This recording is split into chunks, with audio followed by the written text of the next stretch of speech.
from the Dollar Tree. I'm using a small box cutter to make a little hole right in the center and top of that pumpkin. Now I'm mixing pink, harvest orange, and an ivory apple barrel acrylic paint, mixed it together and painted this plastic ornament from the Dollar Tree. And it took about 2 coats of this. So now I'm using that same harvest orange, and I'm going to paint the whole pumpkin with harvest orange. Oh, and I did mix some Waverly white chalk paint with it, just to give it some, lighten up that orange a little so it won't be so bright. And I just did the whole pumpkin.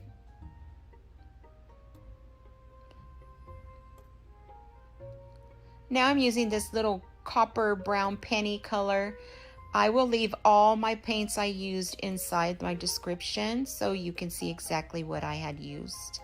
And I just used that to go on the crevices of the pumpkin.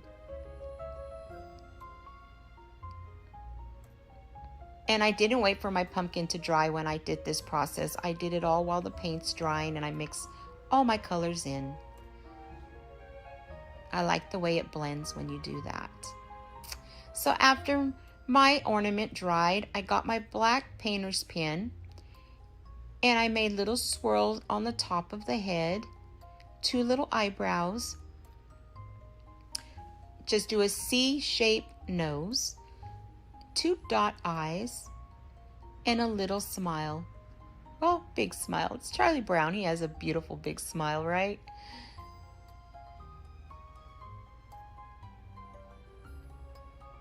Now that that's done, I got some black paint with a fine little brush and made little C shapes for his ears. And there you have it. There's my little Charlie Brown with his beautiful smile and his wonderful curls. Look at that, how cute. Now the pumpkin, I'm doing the eyes and the mouth with my black paint marker pen. And I followed along my CD case of It's the Great Pumpkin, Charlie Brown. I wanted him to look exactly like the Great Pumpkin. Very simple, just followed along. I outlined it and then I went back and painted it. So much fun, so cute.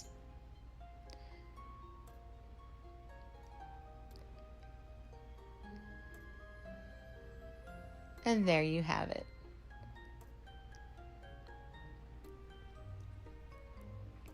Now I'm just using that same paint marker and I'm putting little lines where the lines are on the pumpkin.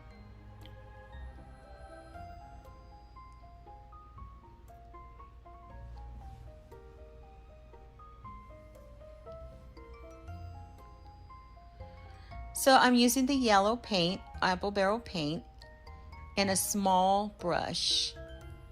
And I'm just going to fill in those little areas where I boxed it. I'm saying boxed it, just so my pumpkin has a glow. And then I'm getting the black flat paint, apple barrel paint, and I'm just putting it right in the eyes and in the mouth. And I outlined the back so it has a little bit darker lines in the back. And you know me, I love my Mod Podge. I just Mod Podge the whole entire pumpkin. And I do this step also to the Charlie Brown head.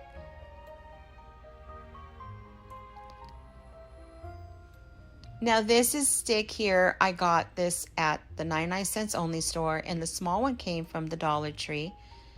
If you don't have a 99-cents only store, Dollar Tree does carry the little ones, or you can make it with popsicle sticks also. Now with my white painter's pen, I just put It's a Great Pumpkin.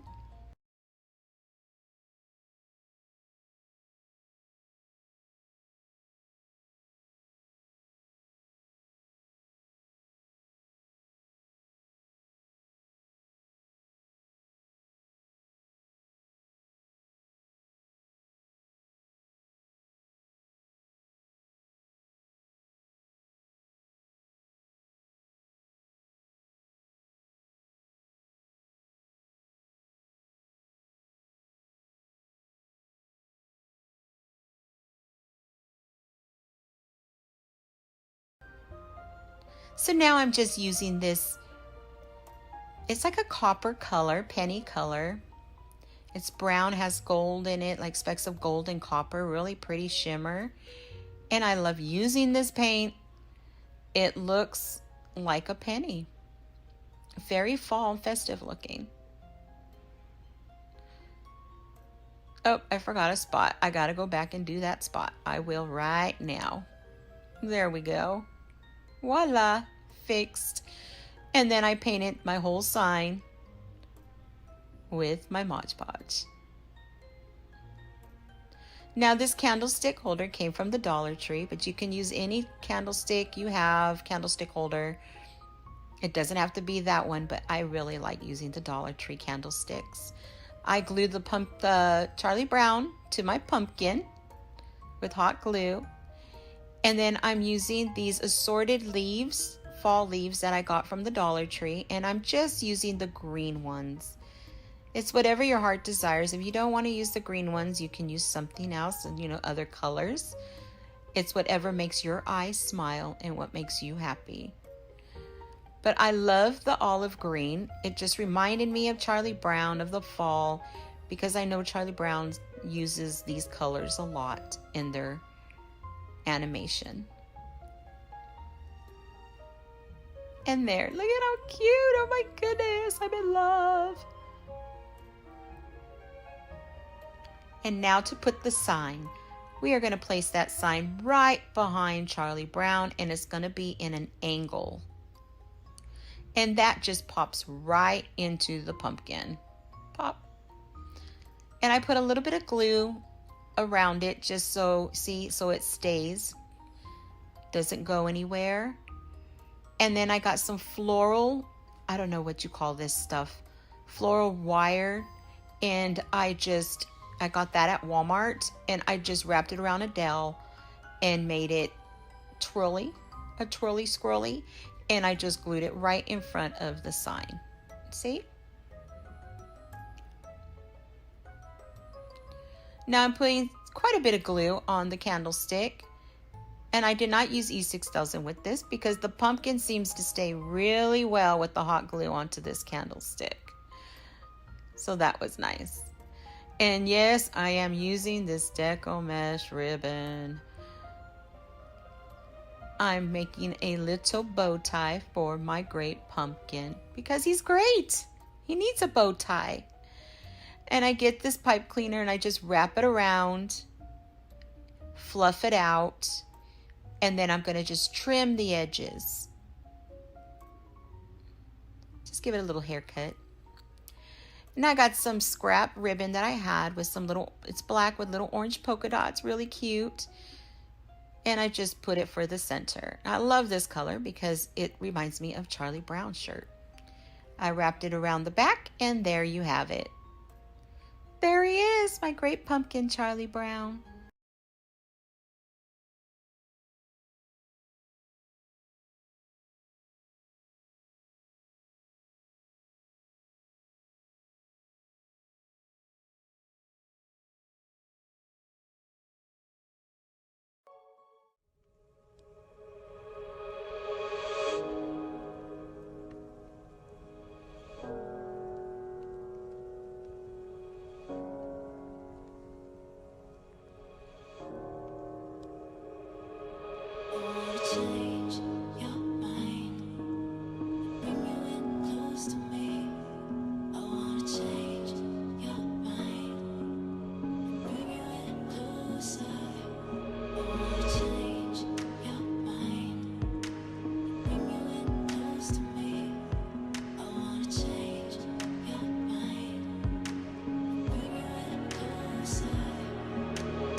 Okay, we're going to start by taking the tag off. Let's just get rid of that thing. Toss.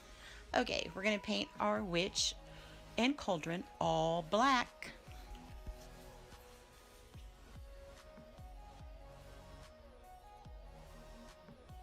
Don't forget to do the sides. We want it to look finished.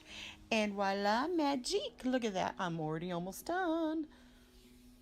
Do your sides. Let's make it look finished. It's very important you do the sides. Let that dry. We're going to take our frame apart.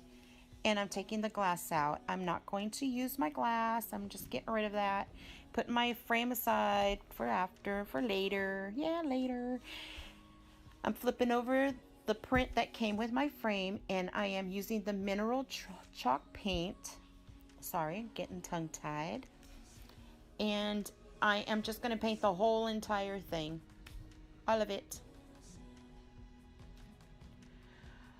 I am going to get the black paint now, and I'm going to dry brush. I don't let it dry. I like to dry brush when everything is still wet, just so it blends and bleeds in together really nice. I put the black paint on my sponge brush, and I dab it a little bit off on my napkin. You can use paper towel, napkin, paper towel, whatever you want. And now I'm dry brushing. Now I'm doing my sides. I wanted to have a finished look. Look at that. Nice. Can't express, you guys, to do your sides. You want it to look done, finished, complete. Nice.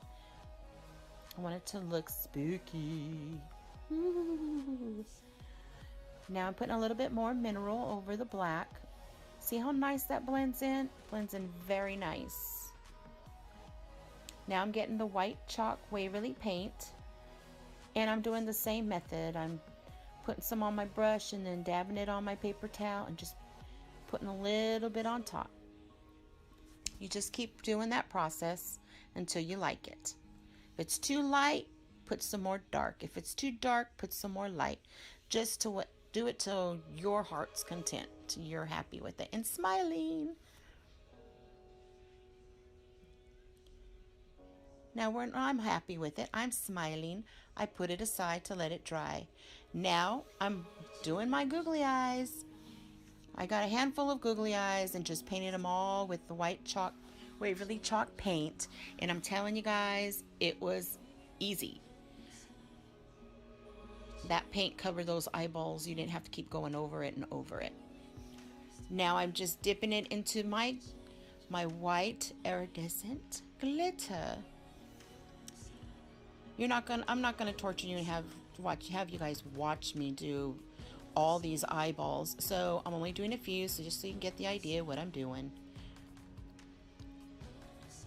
Again, painting the eyeballs, my googly eyes, dipping it in the glitter, and then putting them aside and letting them dry.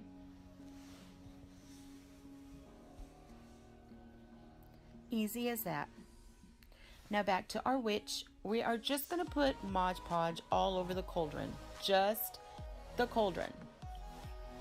And we want to be generous with this. We want to put a lot of Mod Podge on the cauldron, because we're going to put our rocks on this. So only the cauldron we are putting Mod Podge.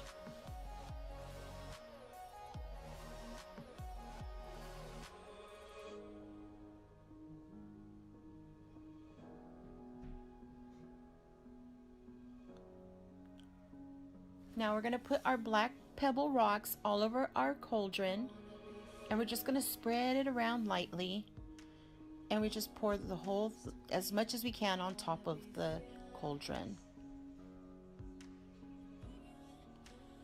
We're going to lift our witch up very slowly. I'm just patting it real nice and soft just to get it all in there, laying flat. Pick up my witch slowly, let the excess fall off. I tap it real lightly, not hard, just lightly. And now I'm going to put it aside to let it dry some. After it dried a little bit, now we're gluing our eyeballs, well, they're not googly eyes anymore. We made bubbles. Yep, we created our own bubbles. And now I'm just gluing the bubbles on my cauldron. different sizes, just piling them on top of each other. I want it to look like it's just oozing out of the cauldron, just bubbling out.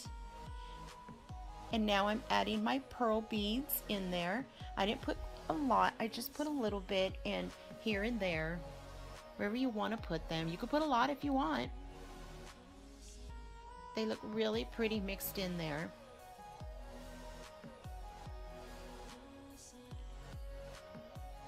I'm just putting a few up on top, and I put some in, I'm just putting them wherever. Just put them wherever you want.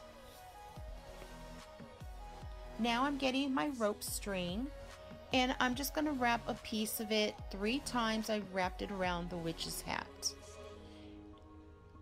And then I double knotted it. I tied it into a knot, double knotted it, nice and tight. And then I just cut off the excess.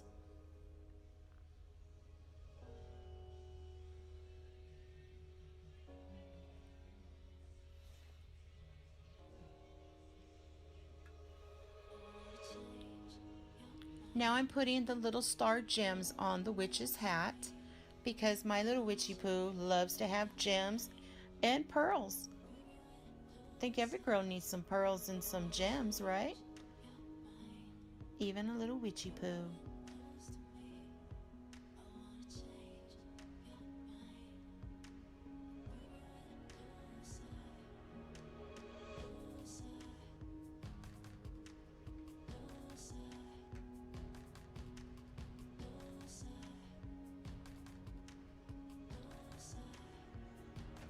I just trim off the little hairs.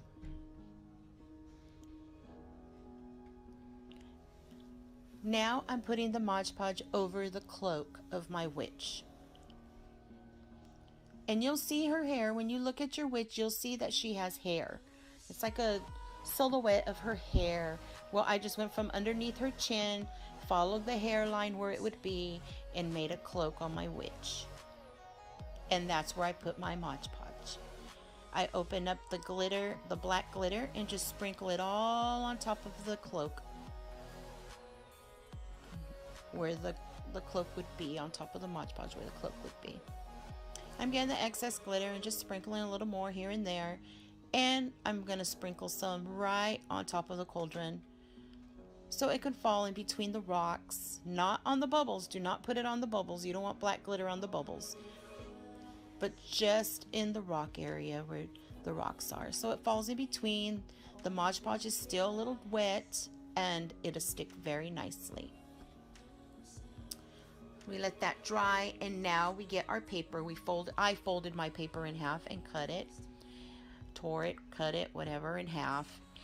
And I just started writing double, double, toil and trouble, fire burn, cauldron bubble, something wicked, this way comes. And that's what I chose to write. I chose to write that because that's what gave me my inspiration. When I seen the witch, the little wooden witch at Dollar Tree, that's what came to mind, was this saying, cauldron bubble. And that's where I got my vision of doing what I'm doing. So you can write it. Don't be afraid to handwrite it. I don't have the best handwriting, but I do it anyway. Why not? It's yours. It's ours. It's mine. That's mine. You make yours. You could do trick or treat, happy Halloween, witch's brew. You can use wooden letters and paint them and add it on your picture, and that'll be cute. Just whatever you want to do to it. But I chose to do it this way. I wanted it to look like the witch wrote her own. It came out of her own spell book. That's what I'm looking for. Like it came out of her own spell book. She wrote this. I'm just going over it now with my black painter's pen.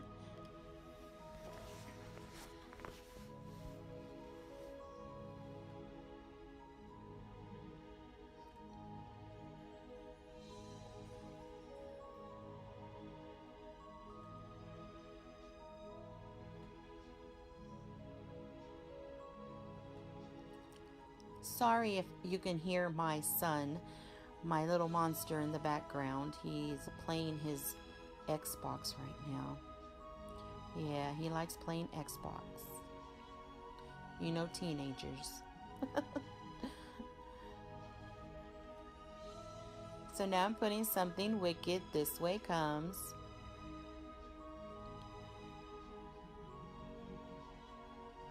You know, it makes it a little more special because you write it. When you're writing it with your own handwriting, it kind of makes it a little more, I don't know, dear to you. Special.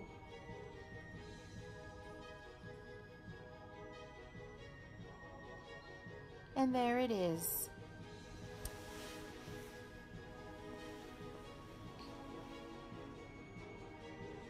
Yes, I am tearing my paper. I am going to tear just around the words on the edges of the paper.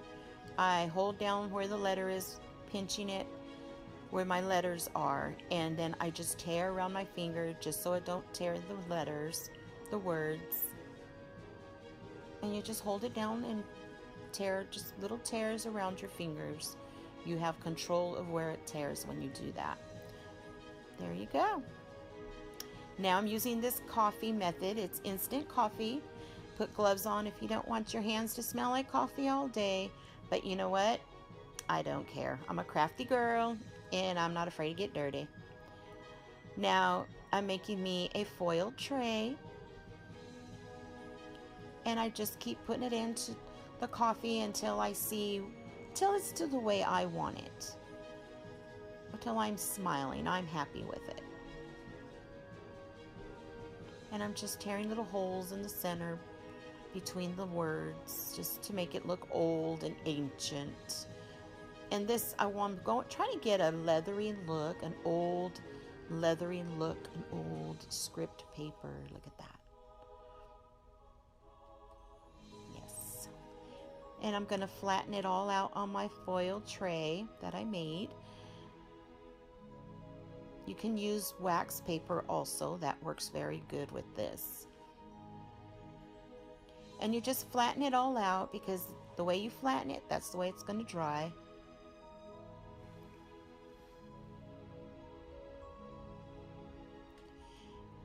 And after it's all flat, we're going to put that aside and we're going to let that dry.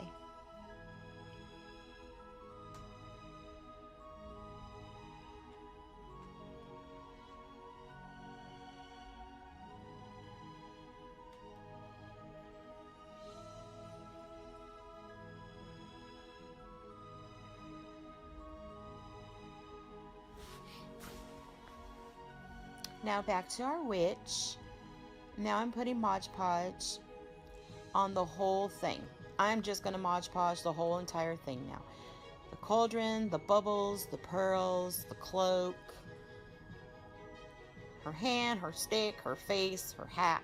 Everything is getting Mod Podge over.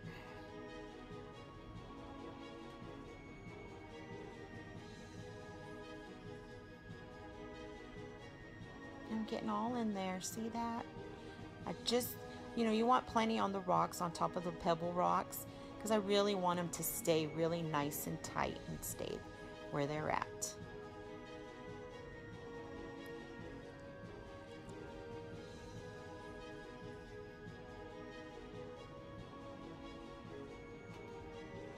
And there you go, on her face, her hair, her hat, everything. When I said everything, I meant everything.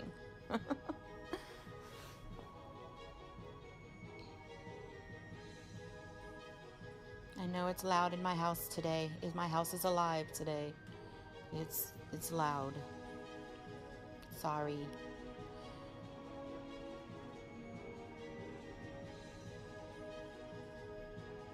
Now I'm just fixing the string on my hat, just making sure it's the way I want it so it to dry that way. Now I'm just painting my frame. I'm using Waverly chalk paint. I'm not going to show you the whole thing. You know how to paint a frame. Not going to bore you with that. I just painted the whole entire frame. Put it aside, let it dry, and as it's drying, I now get to my paper because that's dry. And I start peeling it off the foil tray just like a sticker. I know it looks like I'm being a little rough, but you got to be gentle at this point. I just peel it off slowly. It looked quick, but no, real time, it was slowly. Now I'm putting Mod Podge all over my print that I painted. Is that what you say, print? It was a print. If you do not have a print in your frame, you can always use a poster board, or you can use foam board and make your own. And just paint it. So now I'm just painting the Mod Podge over it, one direction. And I'm going to place my paper right on top of that. And it should stick pretty good. And you're just going to lay it out, and you're going to flatten it, and you're going to lay it the way you want it to look, the way you want it to lay when it dries on there, because it is going to stick. And mine's torn. It's okay. If something tears, keep going, moving forward. It's okay. Work with it. It'll all work out. Don't stress. That's all. But I'm still using it. I want it to look old. I wanted it to look, you know, like it came out of an old witch's book, an old spell. And I'm just smashing it on down, pushing it down, making sure it's sticking really well. And now I'm getting the Sharpie, and I'm just going over some of the letters that I want to pop out. I want it to pop.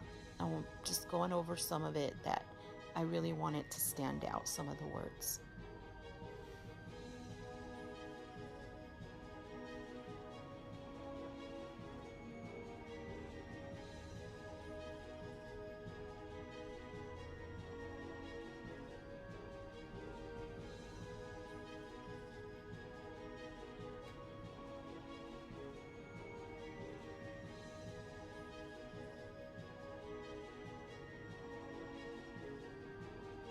And you just relax, take your time doing this.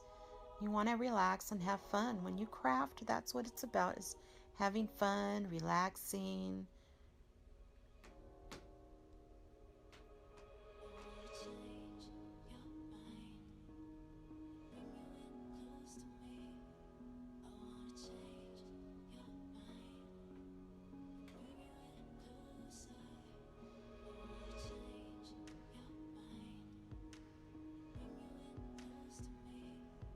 Now I'm putting Mod Podge right over the paper. You know, I already did the whole thing, so I'm not doing the whole thing again. I just dab it on the top of the paper, just so the paper has it and it's safe on top, it's protected. I'm not smearing it because I don't want to tear the paper. I am just dabbing it. And now I'm adding the star gems on there, here and there. Just different places, little star gems within the paper. Not a lot, just a little few of them, see?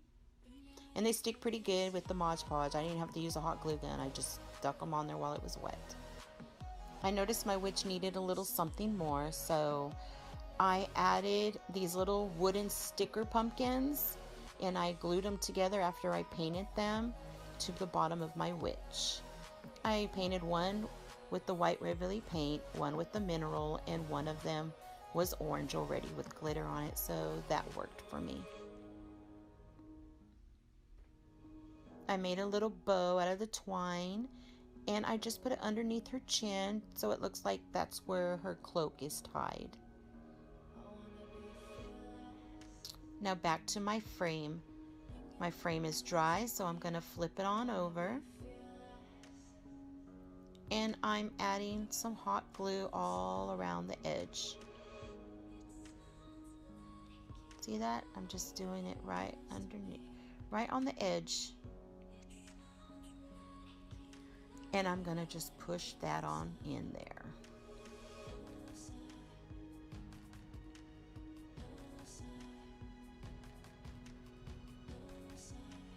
I put some hot glue around in the back so it's nice and snug. So I make sure it doesn't move anywhere, make sure it don't go nowhere. So I'm just putting some hot glue, just a little bit here and there, along the sides of the back of the picture. Push down on it, making sure it's not going to go nowhere. And there we have it. It's on there. See? Now I'm going to glue my rope string, what I used on the witch's hat, and I'm just going along the edge of my picture frame.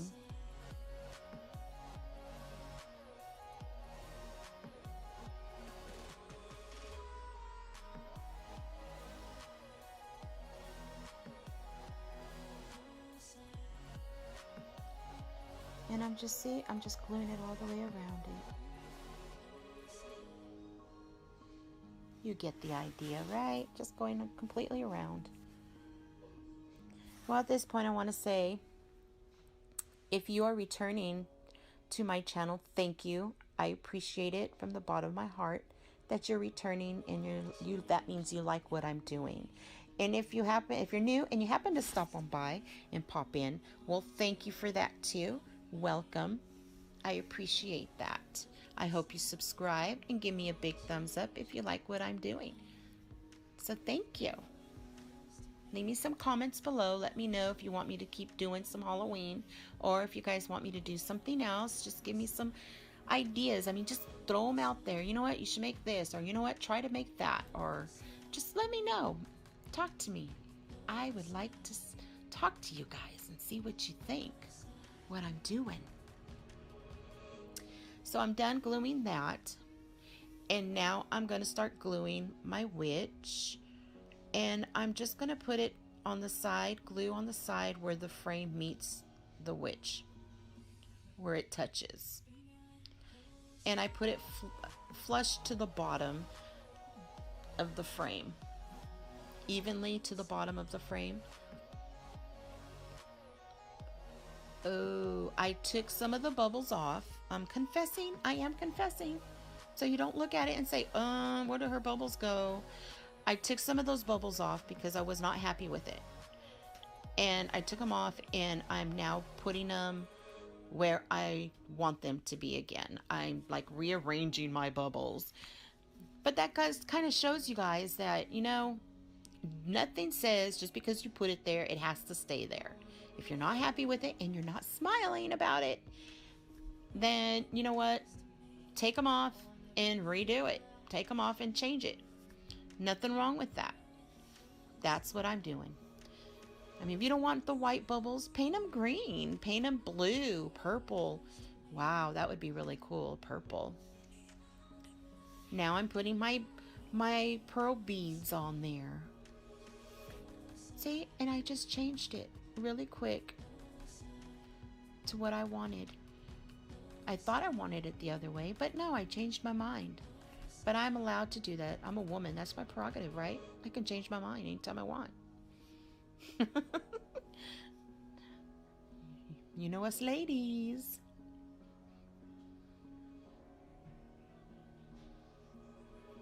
And there we have it. My bubbles. See how it's on the bottom of the witch was even with the bottom of the frame. And there we have it. My bubbles. The little star gems within the paper. Now I'm putting I wanted some smoke. And I thought, well, you know what? Let me make it out of the string. It matches the string around the frame, and it matches on the hat. So what I did was I put some glue on the bottom of the string and just pushed it on behind the cauldron and the witch. It goes right behind there, and it sticks really nice. Then I put a drop of glue where I wanted my swirl to start. So I laid it right there, see that? And I pushed it right there, the end, where I wanted my swirl to start. And I just put little dots, exactly like, kind of like polka dots, you know? You put the line, polka dots. or how do you say it? The dots, you know, follow the dots.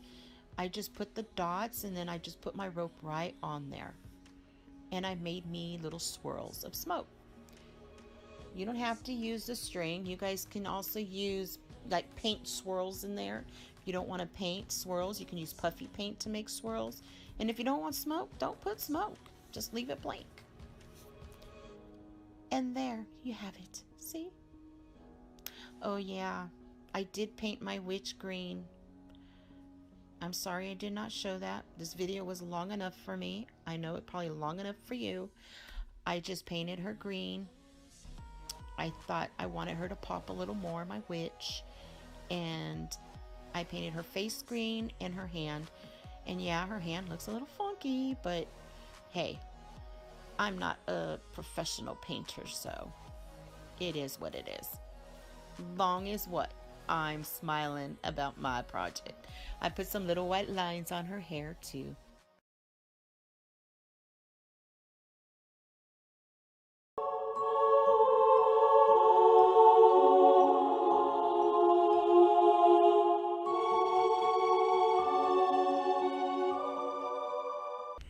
Okay, you're going to need your glue gun glue sticks, Mod Podge, white chalk Waverly paint, and your Waverly mineral paint, 2 sponge brushes, 1 black paint pen, sorry about that, apple barrel acrylic paint, purple, harvest orange, green, and melted chocolate, something to put your paint in Mod Podge on, 1 carvable pumpkin, 1 skull stand from the Dollar Tree, scissors, hole puncher, 1 black Sharpie marker, 1 large googly eye, you can get variety pack at Dollar Tree, 3 rock candy sticks, and 1 foam sheet.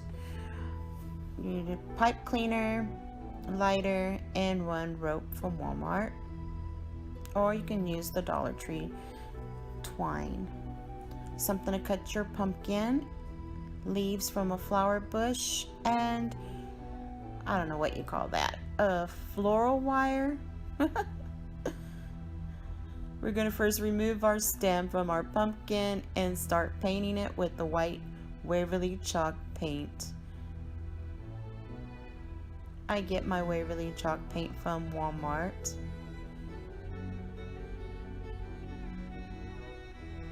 And you just do half the pumpkin. Now we're going to get the mineral chalk Waverly paint, also from Walmart, and we do the other half of the pumpkin. Sorry guys, I think I'm feeling a little off today.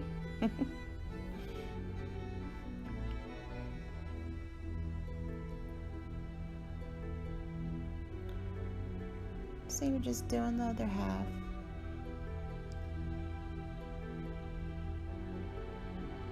And there we have it. Now we're going to trace our large googly eye on our foam sheet, onto the foam sheet, and we're going to cut it out. We're going to make button eyes, buttons.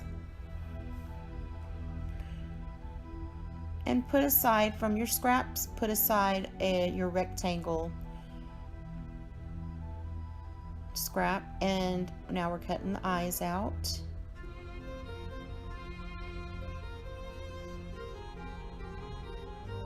And we're going to cut a little strip off that. See, we're going to use our scraps. That's my puppy dog's name, Scraps. We're going to get our hole puncher and put 4 holes.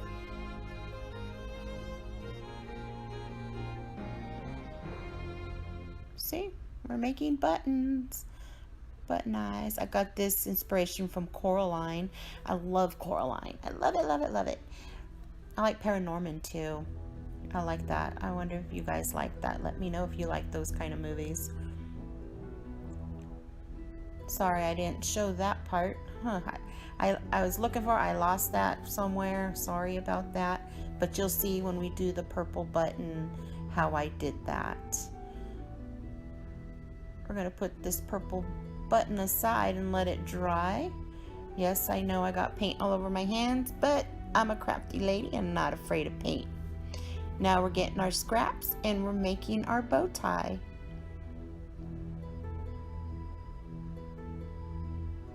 You just squeeze it in the middle and wrap that around. Put a dab of glue in the back, a dab of glue, and there we go.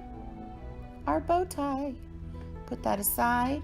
We're grabbing our pumpkin stem and we're painting it now with the apple barrel melted chocolate acrylic paint. Also from Walmart. I tell you, I get everything from Walmart or Dollar Tree, or sometimes a 99-cent store. I love those three places. Now we're getting our black paint pen, which I love. Got this at Walmart.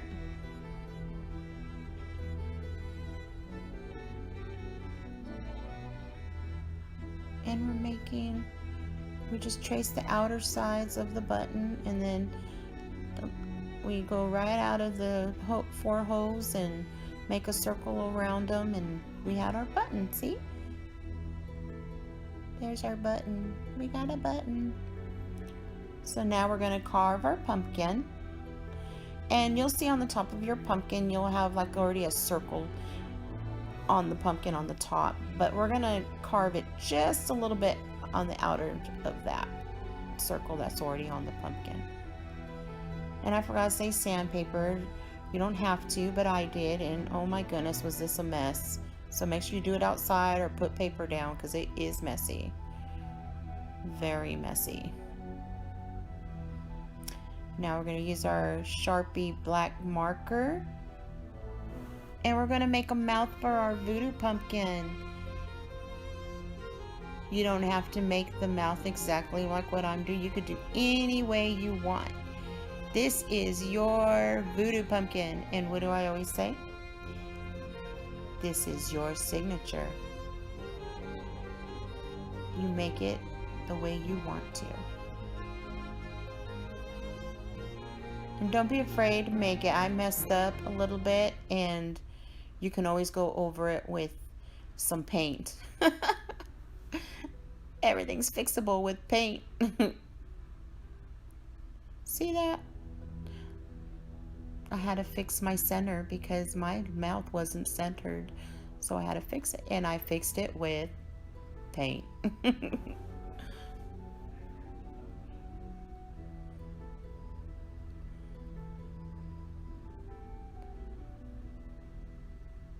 See? Put that aside, let it dry, and we're gonna burn this rope here. Careful, burning the wild hairs on it. Wild hairs off this rope we're burning. And we're gonna string our buttons. One of them, the purple one, I did it crisscross style button.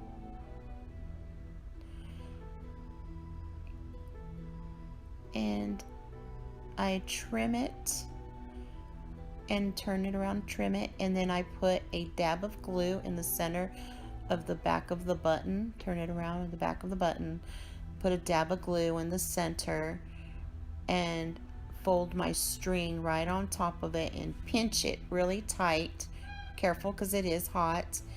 And you pinch it and it should stay. There you go. See how I trimmed it? And then you'll see me put some glue. There's my dab of glue. I like Scooby-Doo.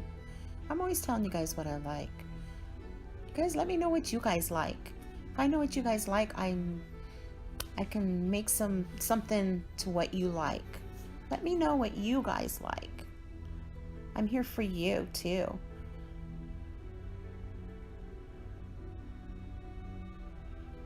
I always think you guys are here for me, but I'm here for you. Let me know what you like, and I'll try to make something.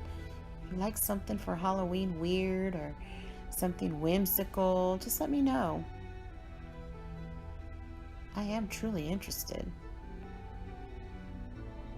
Now I just got water, added it to some of my melted chocolate acrylic brown paint, and I'm just like putting some of that on the pumpkin, the lid of the top of the pumpkin, and my pumpkin, and just to make it look, you know, I wanted to look dingy. Is that what you call it? Dingy? Creepy, dingy.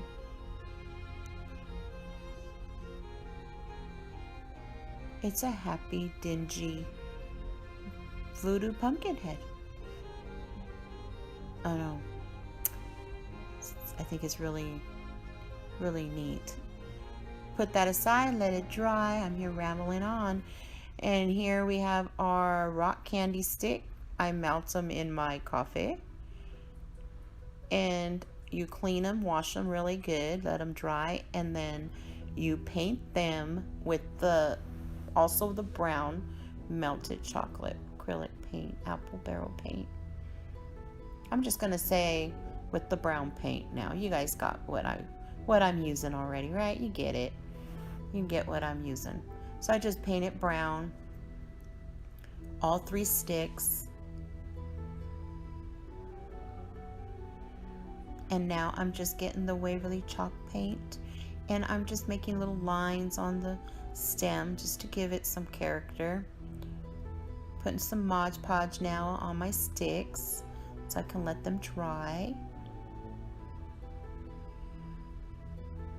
Put them aside, bring back my pumpkin, and now I'm carving the mouth out.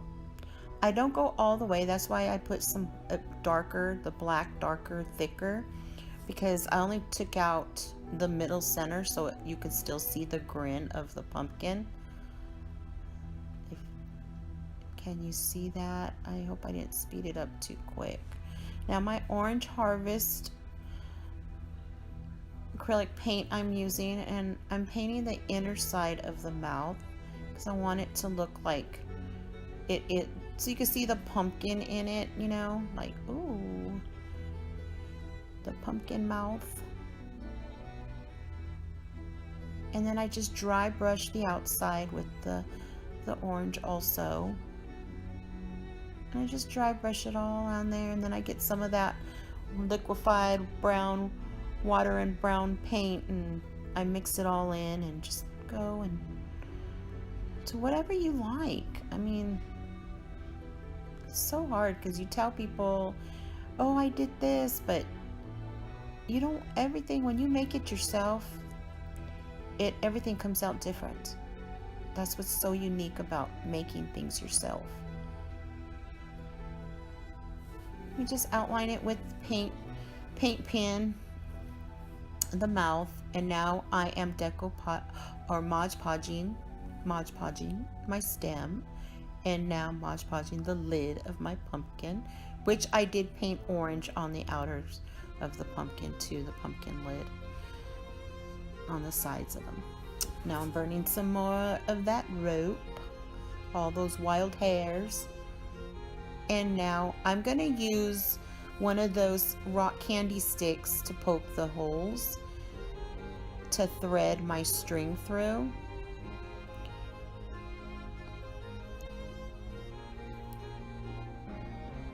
And you just, you know, I used a piece of the pipe cleaner like a needle. I would twist it onto the end of the rope and then just bring it on through. If you use thinner twine, you probably would be able to just thread it really easy through. So maybe try to use a thinner rope, the twine at Dollar Tree or at Walmart. They have thinner twine, and use that. It might be a lot easier and you won't need the pipe cleaner.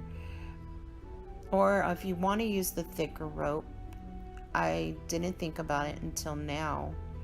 I do that. You'll notice I do that a lot. I should have put some masking tape or some tape on the ends, and I could have just used that and threaded it through really easy. I just put the glue gun in there, put a drop of glue, and then would trim the string and just press on the inside anywhere. It doesn't have to look fancy and pretty on the inside because you won't see it. Your gonna fold your strings and glue them on the inner side of the pumpkin where you won't be able to see it.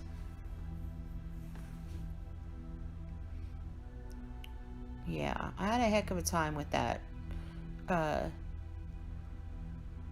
pipe cleaner bending. I had to keep pulling it off and straightening it back up.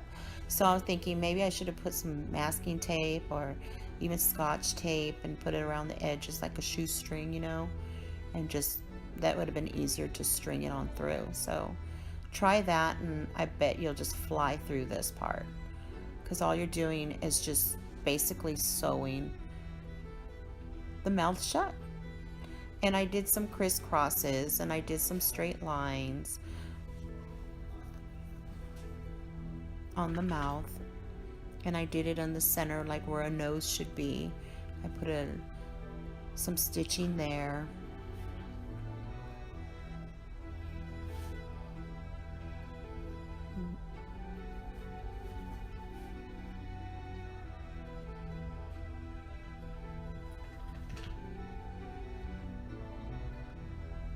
And I love Halloween.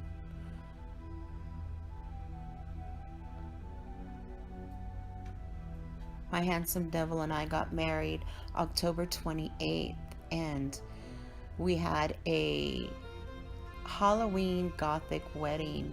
Oh, so neat, and I loved it. I love it. I love it. We both are Halloween fanatics. Yeah.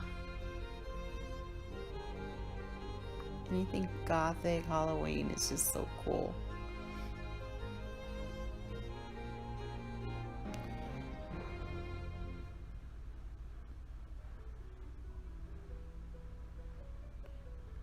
Just sew the mouth and glue it. Just keep going all the way through.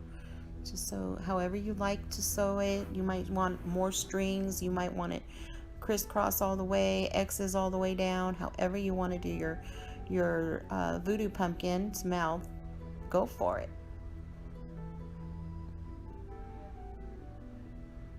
See?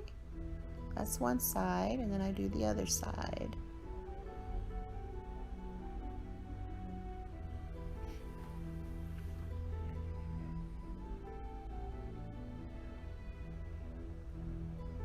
It's coming together.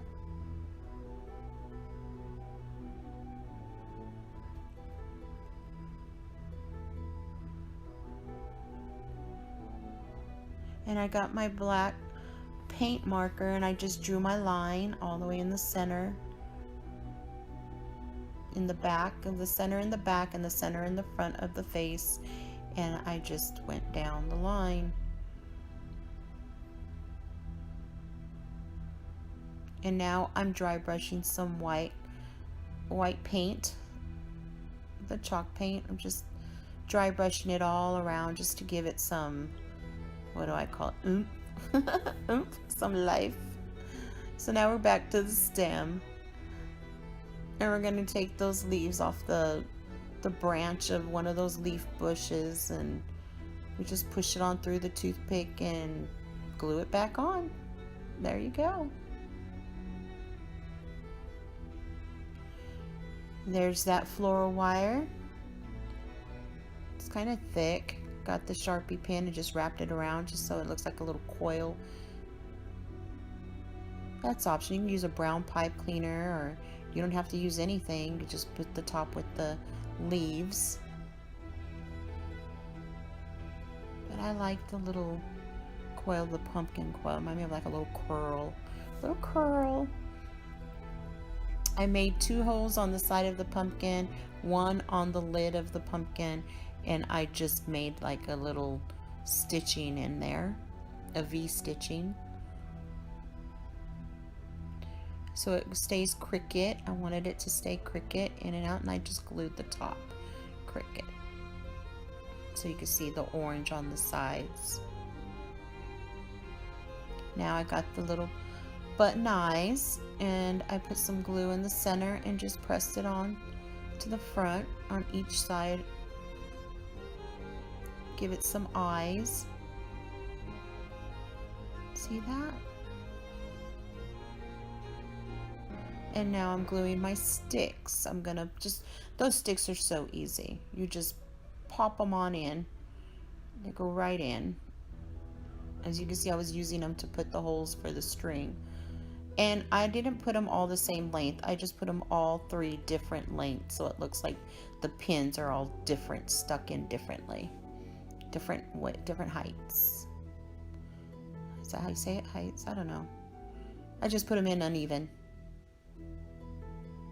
And now I'm doing Mod Podge on the whole pumpkin except the leaves and the coil. I didn't put it on that. I just put on everything, and I was generous about it. Look at that. And it helps thicken the string, which was nice. When it dries, it dries real hard. And I just Mod Podge the whole thing. See how I lifted the leaves up? I know I Mod Podged already at the top, but I did it all, the whole thing again. The stems, or it should have already been Mod Podged, but the face, the mouth, I got my fingers in it, put some Mod Podge within the mouth and spread it with my fingers between the string and around the string. I'm telling you, I'm not afraid to get my hands dirty. I'm crafting. When I'm crafting, it's like no limits. I'm in there. Wanted the leaf to stay a certain way, so I just glued it down a certain way. I'm gonna pop that skull head right off. I got that at the Dollar Tree. Poke a hole with your scissors on the bottom of your pumpkin. See that? Put some glue there and just press. And I held it crooked because you know me, I like to put the little head crooked. I don't like it just straight. I wanted it crooked. Now we're going to glue that bow tie right onto our stand just below our pumpkin head. There, look at that. Oh, I have to say, I don't know, I loved it. I love these things.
Sent you. Okay, we're going to start with cutting these bow of feathers. I got a bunch of these from the Dollar Tree in these little jars and put some inside this little jar with some tulle wrapped around it. You can use any color, but I like the purple. I'm using this lace ribbon I got from Walmart. And I just cut a little piece and put it right along the edge of the cap of the jar. See that? Yay! These are quick, simple, fast, easy Dollar Tree ornaments, Halloween ornaments. I just cut the tip of that little hat that I got from the Dollar Tree. You get a little pack of them. And some twine, or baker's twine, excuse me. And I just put a knot, put it through the hole, put a little bit of glue, pulled it so it'll hold, and put it right on top of the lid of the jar.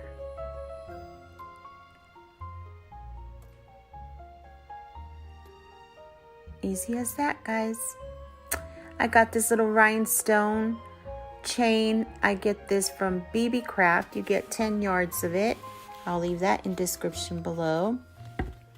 And it's goes a long way. I've done quite a bit of projects with it, and it's nice quality, very shiny. I put it around the rim of the hat, and I also put it alongside the cap of the jar.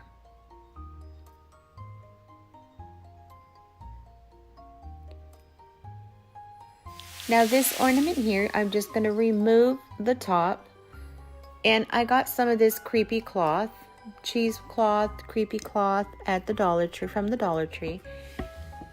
And I'm just taking a little piece of it, and I put some Mod Podge, and this was fun, and I just soaked it up with the Mod Podge. I open it, and then you put it right over the bulb and let it dry. You want it to hang some on the bottom just to give it a creepy look. And I just laid it down and let it dry, and there you go, see? I got this little spider, and I'm just gonna put it right up on top. You can actually put it anywhere you like, whatever your heart desires and whatever makes your eyes smile. So this one here, number 3, I am just going to add some of that Spanish moss and mix it up with some deer moss inside the jar. And I'm going to put these little skulls and bones inside. And all this came from the Dollar Tree. I don't know, I thought it gave it like the spooky, creepy look. I think this one was my favorite. So this here is a netting. Yes, the netting is from the garlic cloves when you buy garlic cloves. And I'm always saving my netting for onions and garlic cloves and tomatoes. Well, that's what this is from. And I just got some of that baker's twine and put it right on through the little holes on the top.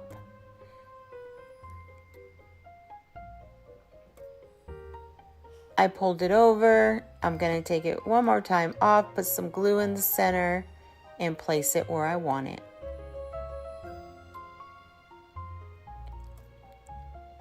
Press down on that just to make sure it stays really nice. And now I'm just going to flip the jar over, gather it in the middle, put some hot glue, gather it in the middle, and press down. Careful for your fingers because it is hot. And I put a little bit more on top and press down on it again. And there you have it. This is creepy cloth I just cut a little piece and I wrapped it around the jar like a bow, kind of just a knot, double knotted it, fluffed it out, and I pulled the strings down a little bit and just to give it a creepy, cute look. Now this one here, I love using these boas. I'm telling you, these boas.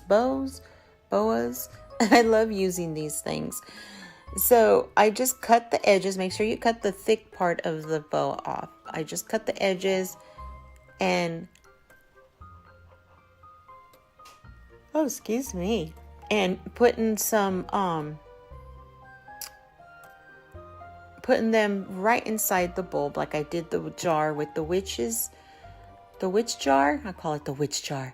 But anyway, I'm going to put them all stuff and feathers in here. And I love the orange and black. And the black has this really pretty gold, like, stencils around it. So it really gives it really nice shine. And I put one of the little bats on top. And I put some little ribbon, orange ribbon around the top also. See? Quick and easy, guys, really fast and so cute. Now again, I'm going to use a boa. I call him boa. Boa. My goodness. And I shake it up, fluff it out. So I shake the bulb so I can fluff it and see how fluffy it's going to get in there. And now you can add a little more. I put the lid on it. And now I'm just going to get these assorted, different size, googly eyes. Everything came from the Dollar Tree again. And I'm just gluing them all over the place, just wherever I want. So when you do yours, just put them wherever you want. And I'm telling you, it's so cute. I'm making me a little green monster.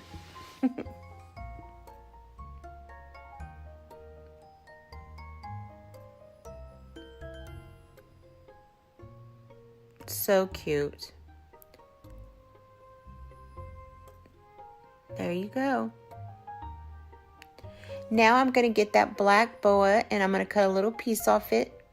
And I'm going to wrap it right around the top with some hot glue.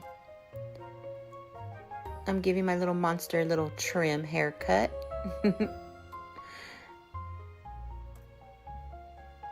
And if it didn't glue all the way down, that's fine. Put a little bit more glue, press down, and voila, there you have it.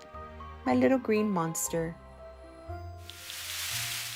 Now this one here, I just got some tulle. This tulle you could find at the Dollar Tree. And I just cut a bunch of little square pieces and just whatever and put it in there. I mean, it doesn't even have to be perfect cuts. See how I'm just cutting them along? And I'm just shoving it right inside that bulb. Shake it up. And it's so pretty. It just has like this glittery gold cobweb shimmer. It's so pretty. Well, this ribbon I got at Walmart. I did get this ribbon at Walmart. But you can use any ribbon you like. Dollar Tree does carry a beautiful assortment of different ribbons.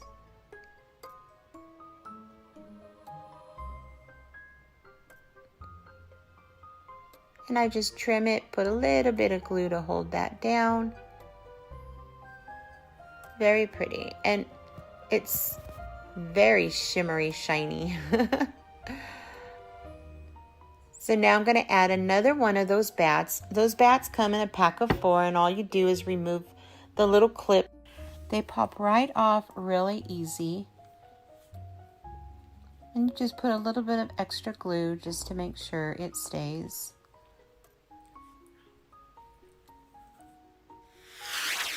Now this one here, I used the Waverly White Chalk paint, and I believe that's sky blue. And I mixed both colors together and just painted the whole entire bowl.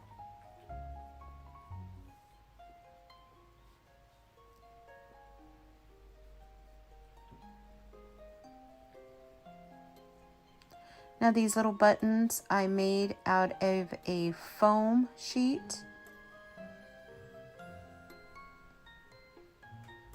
And I'm just gluing them right there on the bulb.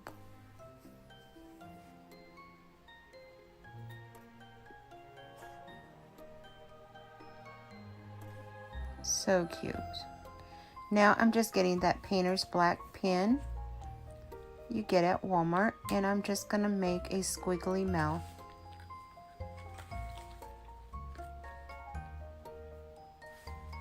And I put little dots on each side of the mouth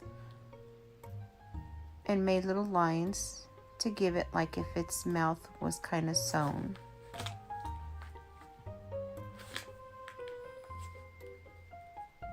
I wanted to do a little fun voodoo bulb for Halloween.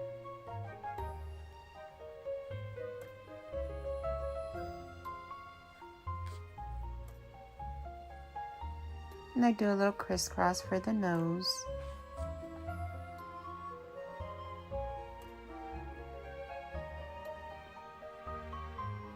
Don't worry, if your hand touches it and smears it, all you gotta do is a little bit of touch up with some paint and then redo. Simple as that.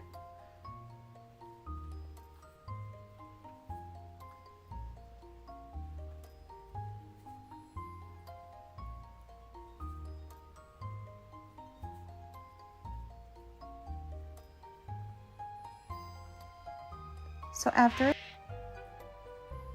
and look at how cute. It's done.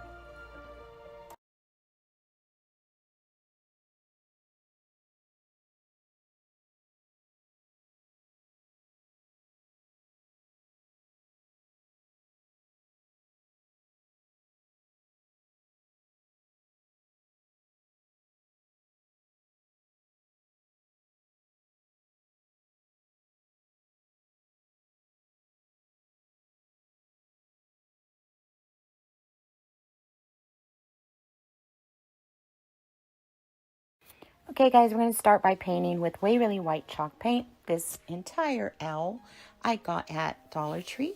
And yep, I thought he was adorable for the Harry Potter theme. Don't forget your sides. Now after I did that, I got the Waverly Elephant. And I just got my wacky brush. Yep, I call it my wacky brush.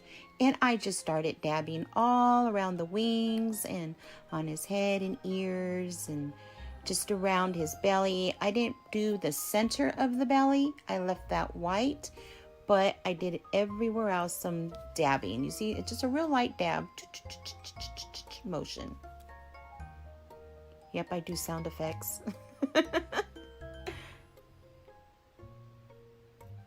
So after I'm done with doing that, what I did was I got the brown apple barrel paint.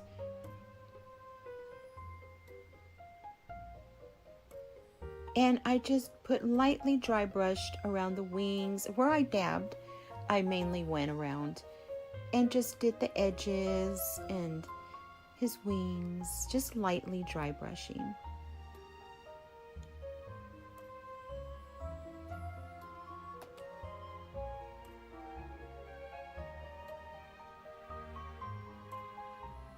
I got a little more gray and then I was getting some white mixed with it and just dry brushing just so I can give it some like character. You know how that is, right?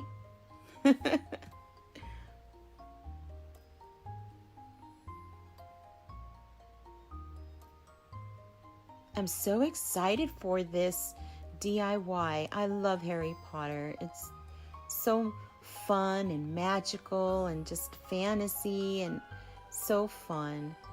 So now I'm getting that white Waverly chalk paint and I'm just smoothing it around on the belly, on the wings, just where I did the dry brushing before, just to blend it all in and make it soft, make it look like a softer look to it. So it all blends. I even use my fingers. And you just keep doing that until your eyes are smiling. Now this is the folk art and it's a metallic gunmetal color and I absolutely love this. It kind of gave it a shimmer for like the wing. I wanted it to look like he was a little fluffy in the belly, so I just made little U shapes. And I put some lines on the wings and I used dry brushing some white over it a little bit just to give it a softer look on the wings. Now on the feet I did use Waverly chalk paint in the mineral color and I just painted the feet.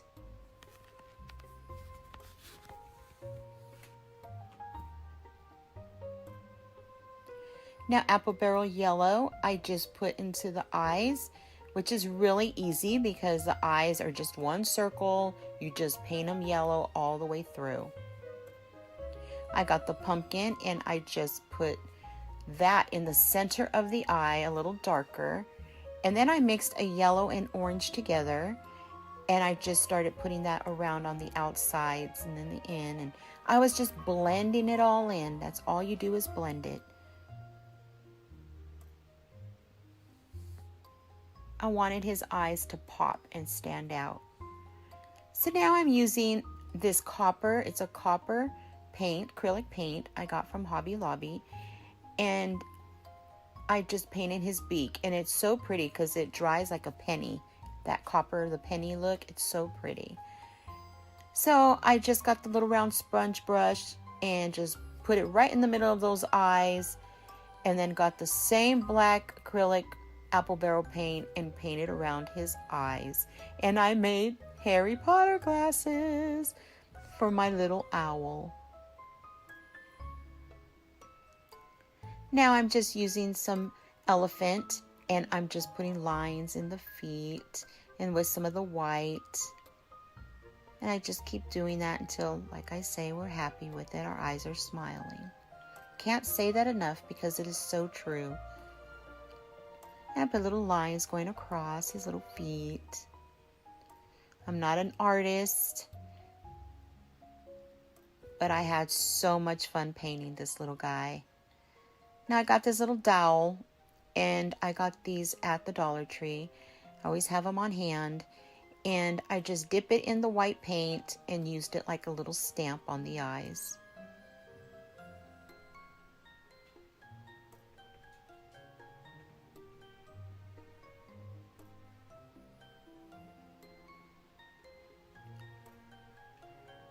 Right there, I'm covering a lightning bolt. I painted a lightning bolt on his head and it did not come out right, but I will go back to that later and create one. So I just painted his forehead over again.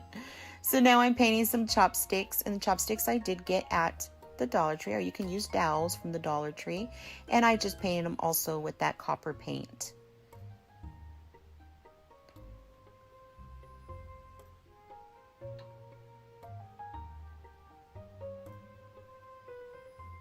There were 4 chopsticks I used.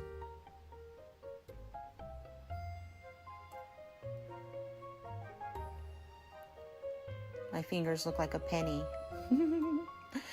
So now I'm using gold paint, just plain gold, and I'm painting one of those, I don't know, what are they called? Those sewing rings. I just use the center of the sewing ring. And I put my chopsticks right in the middle. If you want, you can trim them. I trimmed mine so they can fit inside that circle. After I did that, I just glued it right to the owl's feet and its back.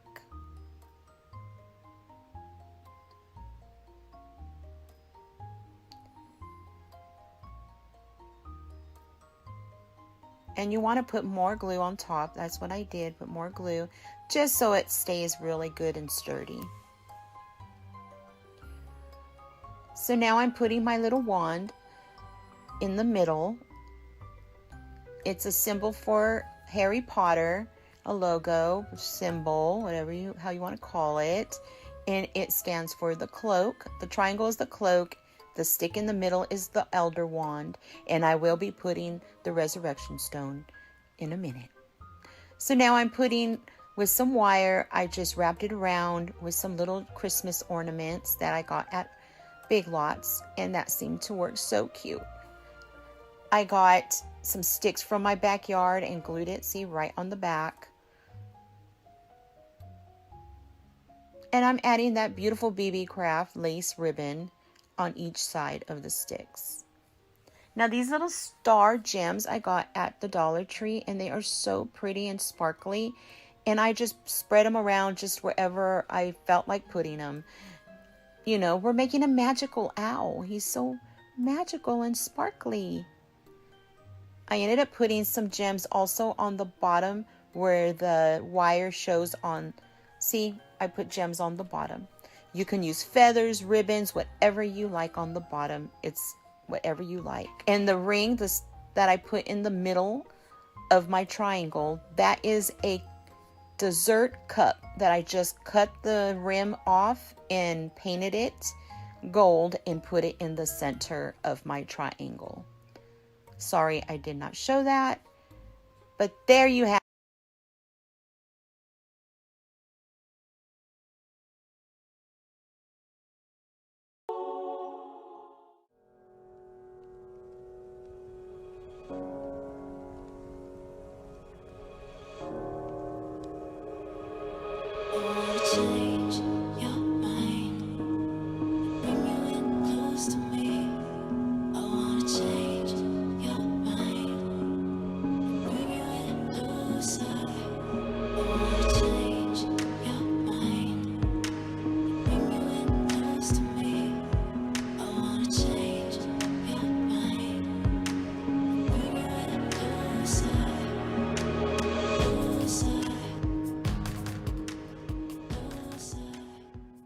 Okay, we begin by gluing our ribbon.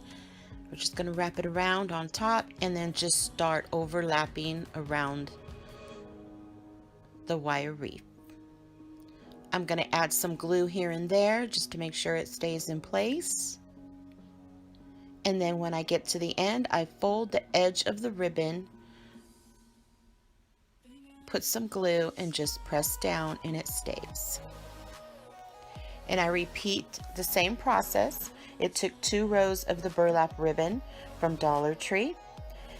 When I got to the end, I flipped it over, bent the edge, folded the edge, and just put some glue and pressed down, and there we have it. Now we're just painting the skull all white with the Waverly chalk paint. Make sure you get those edges. You know what I say, edges complete our project, make it look finished.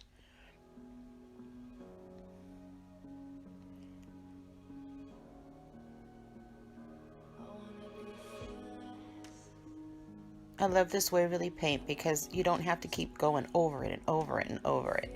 It covers pretty good. Now I get the flat brush. It's a small brush with the flat, it's not pointy, it's just flat round. And I just got a napkin, put some black paint on it, the acrylic paint. And I just dab it in the paint, put some on the napkin, and then I just start tapping along. I'm not painting it, I'm just dabbing it, just up and down, like a motion.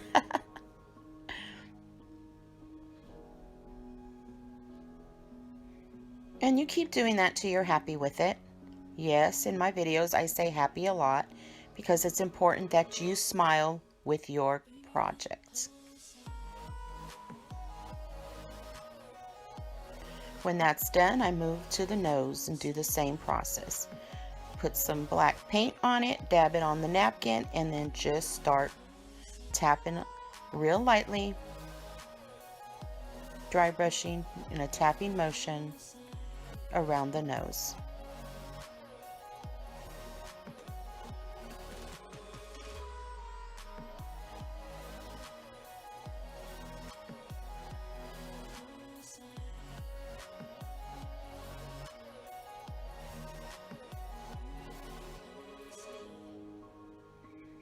Now I'm going to grab some pink. I'm going to wipe that off and put some pink with a little bit of the black and do the same thing. I wipe that off and now I put it in the blue and I'm just going around the eyeballs. The same process. I'm not painting. I mean, you can paint it. You can glitter it. You can paint it all white and just put it black and white, whatever you want to do. But I wanted some color on my sugar skull.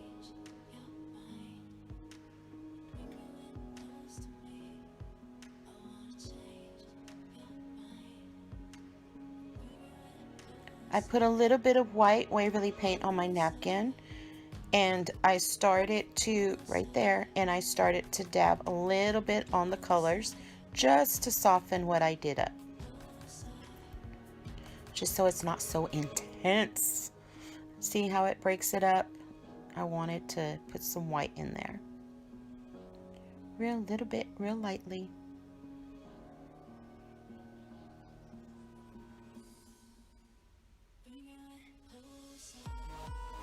Now I got my paintbrush with the real pointed end, and I just dip it in different colors and just started putting polka dots. Just putting some dots. Nothing special, no certain pattern really. I just, if you can tell, just started dotting.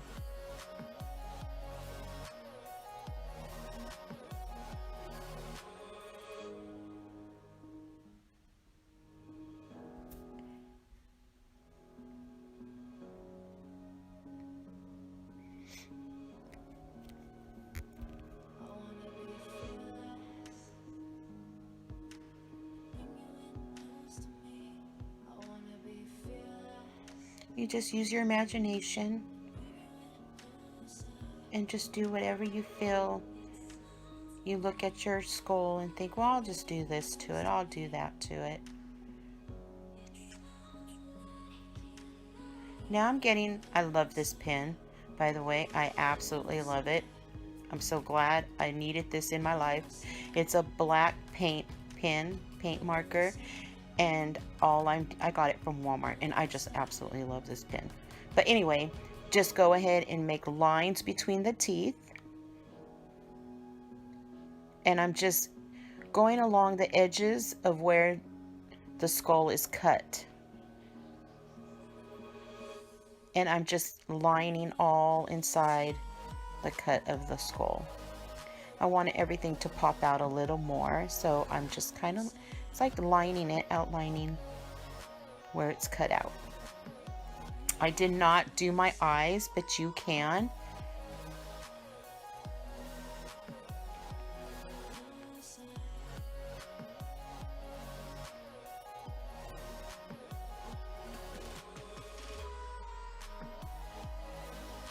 See that? I'm just going along on the inside of the edge, and I'm just lining it all in there, just so it pops and gives it some, you know, you notice it a little more.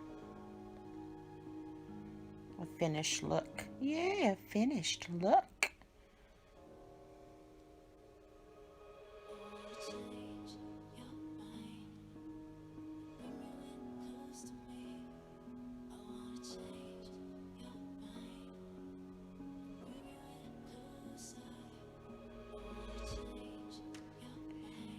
Now I'm going to do the same thing to the teeth. And look at that. The skull's mouth comes alive.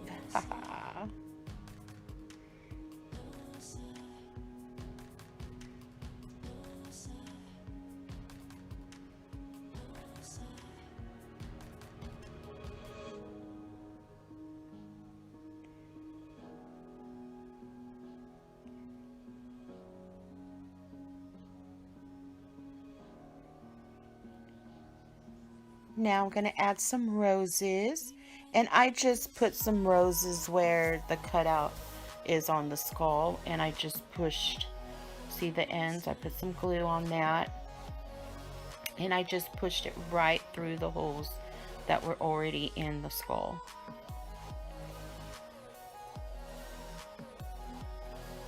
Push down on it. I got these roses with the glitter at the 99-cent only store, and I loved it because they were colorful roses and they already had glitter on them, so that kind of saved me some time. You glue your leaves wherever you want them to stay. That's what I did. I just put a drop of glue and press just so it'll stay and behave. I don't want no unruly leaves doing their own thing. And I do the same with the purple rose. I try to stay with the colors for, you know, the sugar skull look. Colorful succulents. Removed the succulent from the little pot. They come out really easy. They're just stuck in styrofoam. Put some glue on the back after I cut that, what do you call it, stem, pokey thing off. And I just glue it within the roses.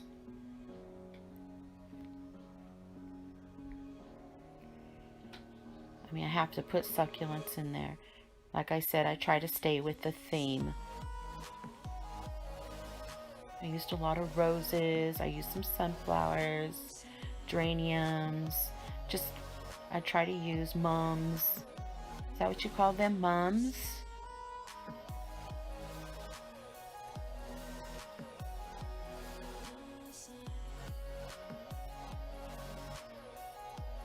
And there she is with her little pretty flowers and her succulents.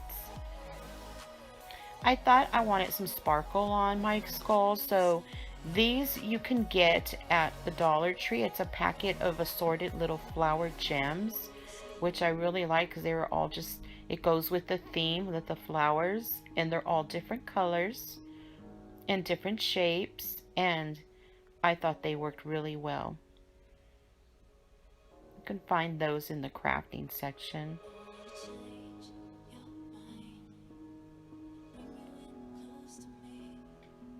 And you just play with it. You look at it, play with it, see where you want to put everything. Put a drop of glue and just put your gem on it. And it just dressed her up. They kind of look like piercings. My skull looks like she has piercings all over. That's cool though, it's okay. Not complaining. See how I played with it, and I just want to see, okay, it'll go good there. And now we move to our tissue paper.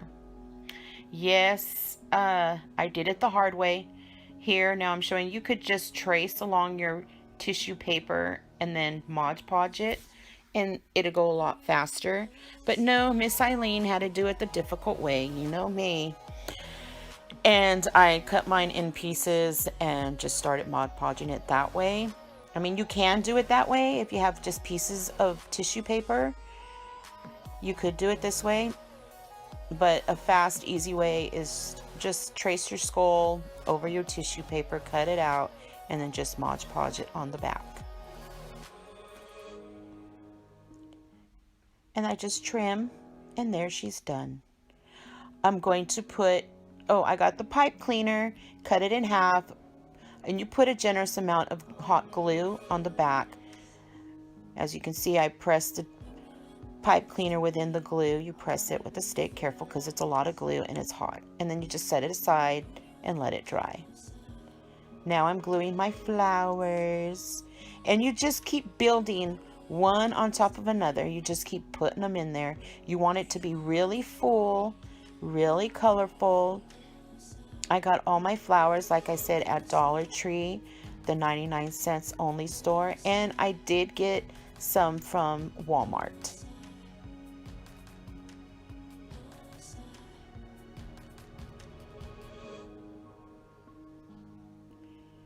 And you just keep building on this. You just put it, you want it colorful, you want it to look appealing, you want it to be really, you know, you want it to come to life when you look at that. Oh my gosh, that's so pretty. It's so colorful.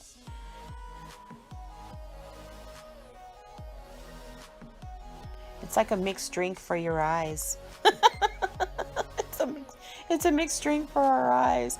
Ooh, fun.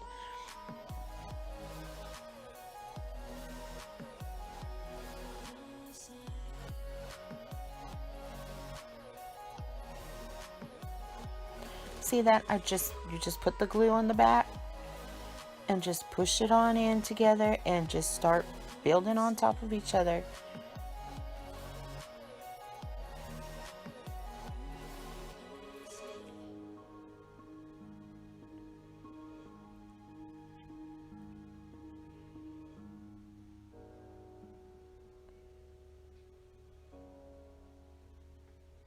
I thought these were really cute. Little puff orange balls.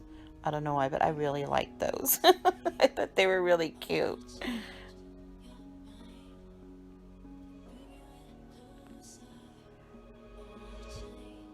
I mean, you could go around the whole entire wreath, but I did not. I went halfway.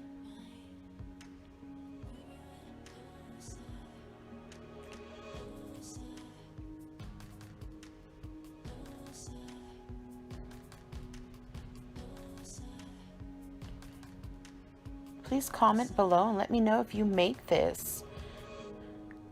Or go into my Instagram or my Facebook and send me a picture that you made it and let me see what you make. Let me see your vision. Share it with me and others. It's so fun crafting. Now I just got my skull after I was done with my flowers. Placed it where I wanted it to lay. And I just get those pipe cleaners now and just twist on the back. Don't even have to glue it. And it'll stay. Look at that. See? I made a bow. I'm sorry I did not show you me making the bow. I'm not a bow expert. But I do what I can on this. I do end up trimming the bow down. I put a sparkly spider in the middle just to give it a fun, creepy look. Now I'm getting some sticks from the flowers that I had cut, I guess you could say, the stems to the flowers. And I just hot glue them on the back of those little skulls from the skull garland. Let them dry. After they dry, put some glue on the tip of that stick. And we're just going to push them right in between some flowers. Easy as that. Look at that. We're just going to push it on in there.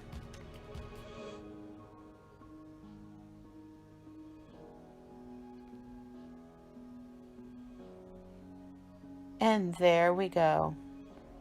And that be it, guys. That be it. That simple. Please leave me a comment, subscribe, give me a thumbs up if you like it. Let's be colorful and beautiful.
Okay, first we're going to start by turning over our pumpkin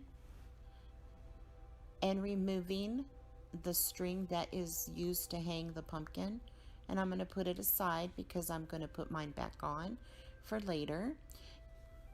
You can get spackle and spackle the little holes and sand it to make it flat, and you can use it as a straight plaque. But I like to add my string back on in case I want to hang it or if I want to use it on a stand. We're going to start painting our pumpkin with the chalk paint. And you do one coat. Don't forget the sides. One coat. We're going to put it aside, let it dry, and start cutting out our print. Whatever one you chose. I chose this little witchy poo one. I don't know, I'm naming it already. A witchy poo. Witchy poo. And just trim it however you want, how close you want to the image. I felt like doing something fun and colorful this time.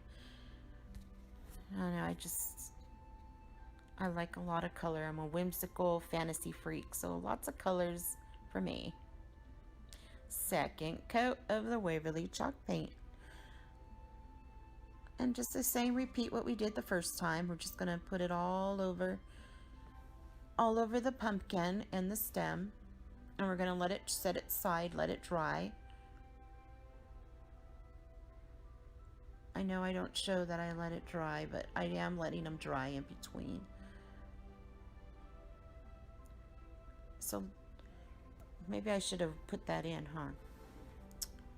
No. Well, you let them dry in between your painting your pumpkins. Now it's dry, and now I'm going to do my stem of my pumpkin with the mineral paint, chalk paint. Mineral chalk paint.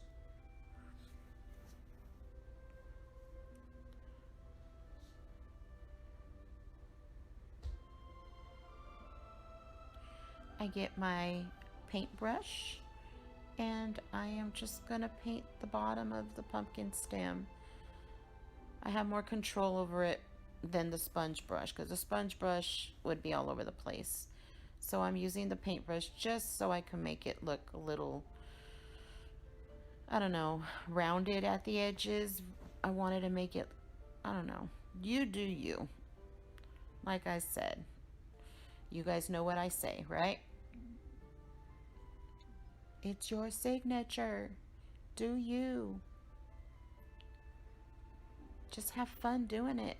That's what this is about, is having fun, relaxing.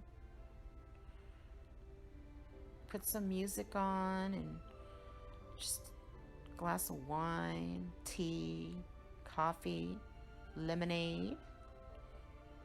Lemonade, that cool, refreshing drink. Yep, and there we got it, our stem. As that's drying, we get our 2 ribbons. I like to tie my 2 ribbons together. And of course, my shoe tie bow. I don't know, I just like the shoe tie bows. I just think they're cute. They're simple and they're cute. And fluffing it out, I chose the black and purple. You can choose orange and black, orange and purple. Just whatever color you want. Green in there. Anything Halloweeny. Anything Halloweeny, Leeny says. I trimmed the tails into a point. I don't know, I just say to a point. And fluff it out, see what you think of it. There you go, a cute bow. Oh, my lighter. I use a lighter to, which you guys all probably already do, burn the edges just so they don't run or fray.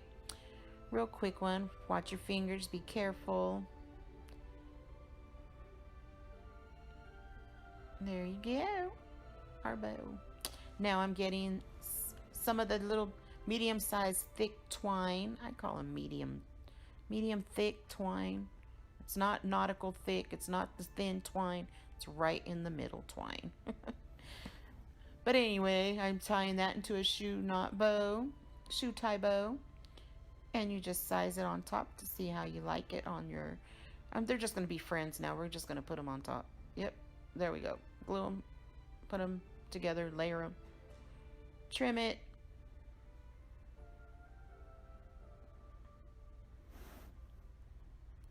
And there we go. Look at that. Oh, that's going to look so cute.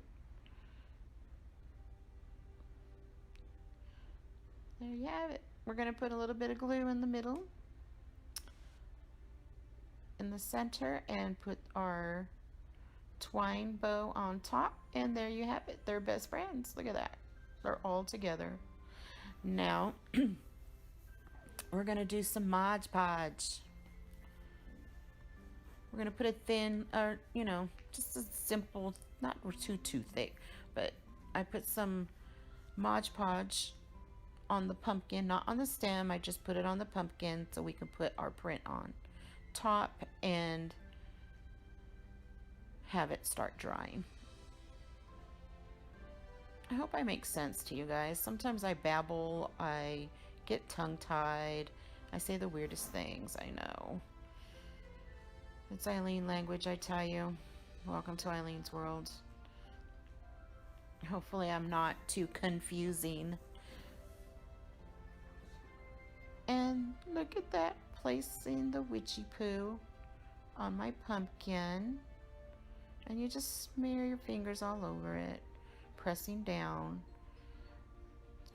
making sure there's no bubbles or wrinkles. It's flat, flushed on the pumpkin. And let it dry completely before, I like to let it dry completely before I put my Mod Podge on top of it, because I don't want it to bubble or get wrinkly. I like to let it fully dry.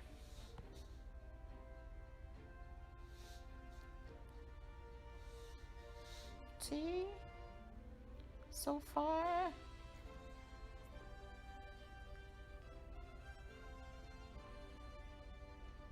Okay guys, now that it's dry, I've got my stencil brush and my paint plate. That's what I call it. And my paints. And I'm just gonna dab that in there, put a little bit on paper towel so it's not too much, and make a circular motion where they're making like circles. Which, you know, here's a tip. I wish I would have got some of those sponge brushes that are circles on the, you know, and just brush them and dot it like boom, boom. That probably would have been a lot easier. They sell those at the Dollar Tree.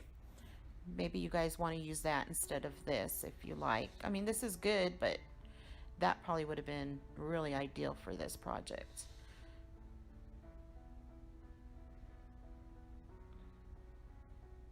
And I just keep getting the colors, and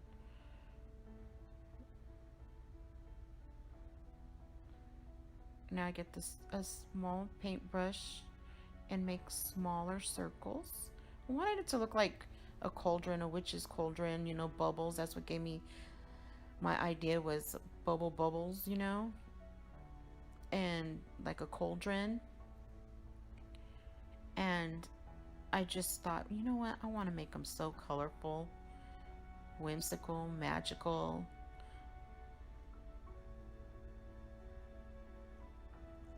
My witchy poo's happy, so she's colorful. Look at that. And then I'm just making smaller dots now. Just really tiny little dots. I wanted them to be all different sizes. All over, see? You just put your dots wherever you want.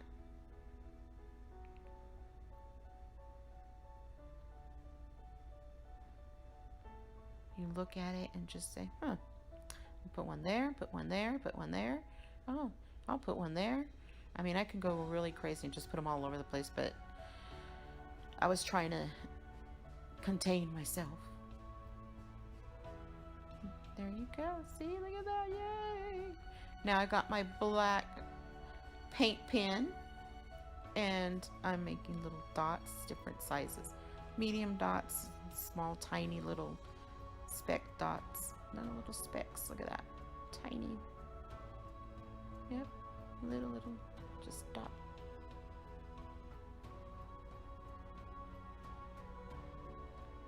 I mean, you could use the apple barrel acrylic paint also, but the paint pen made it so much faster. Now I'm using the white paint pen, and I'm just wiggling lines for the stem. I just wanted my stem to look kind of like a twist, you know, a twist, a twisty stem.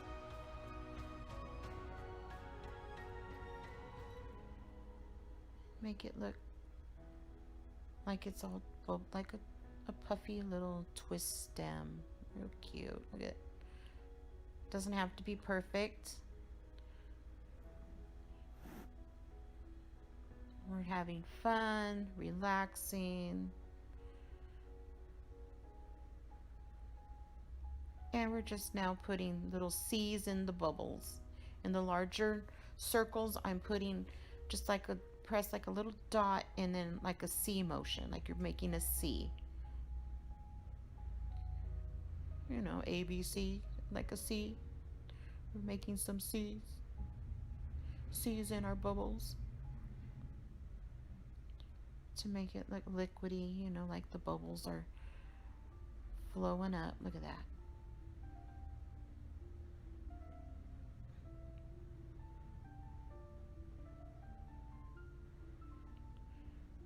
Yay. It's all dry. Make sure your bubbles are really dry so they don't bleed and smear. And you want your printable to be fully dry and your stem to be fully dry. And when they are, you get our Mod Podge and we just smear it all over. Try to go in the same direction, one direction, so everything looks nice and clean and flush, not a bunch of lines or anything going everywhere. You want it one direction so everything dries nice and smooth.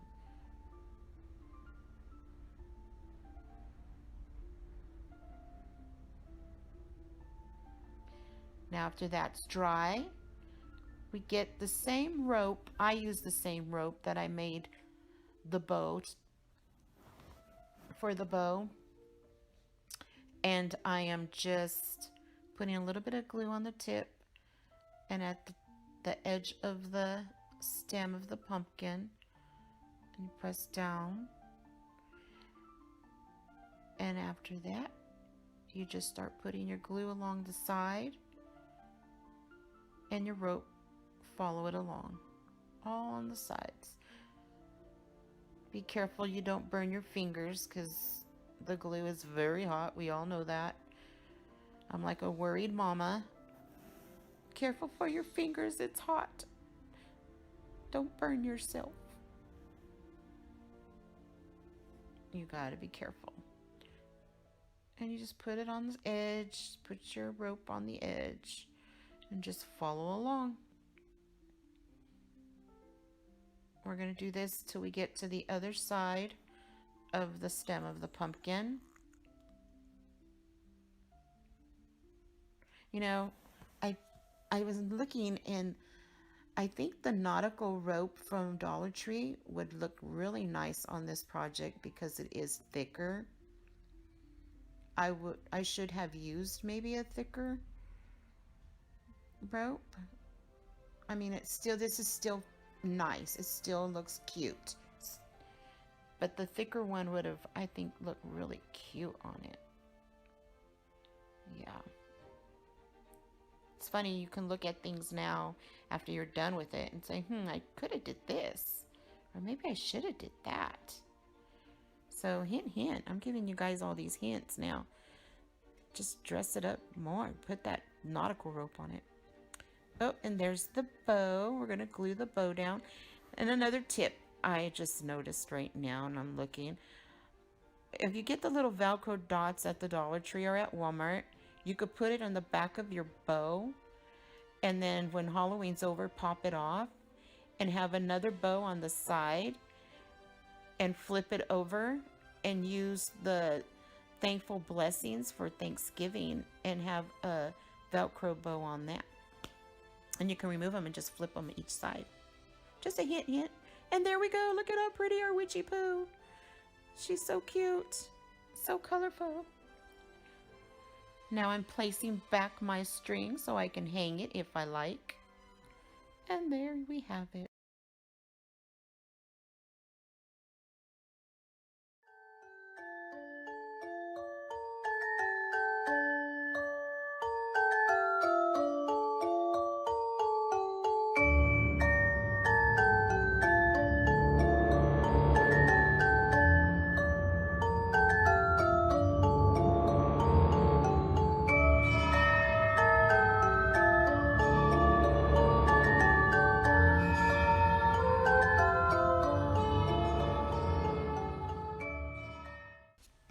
Okay, first we're going to start by taking apart our frames. I'm going to take the backing out, everything, the glass, everything.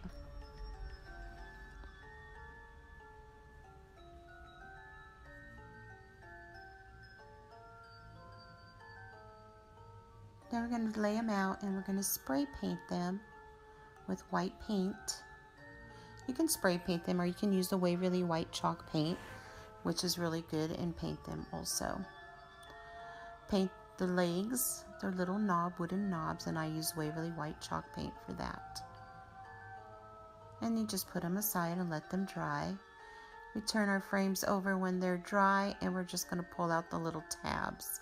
Those are the tabs that hold the glass in, but we're going to take those out. And they come out really easy with pliers, needle pliers, or your scissors. I used my scissors and just pulled them right out.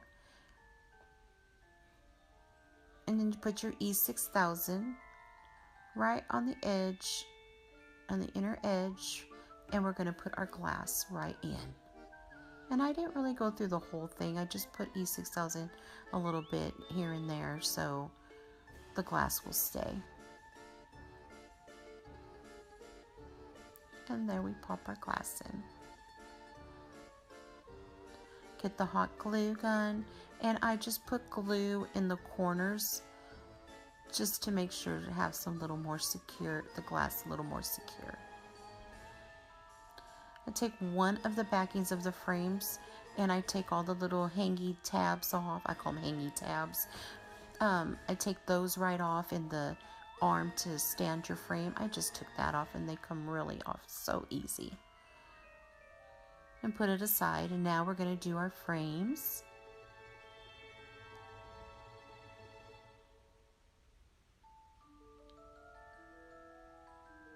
And I put the E6000 on one frame with hot glue.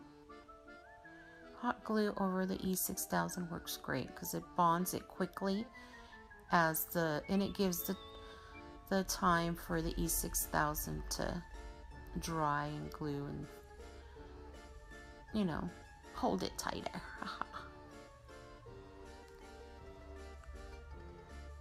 And I keep playing with it, looking, okay, this is how I want it. This is how I want it.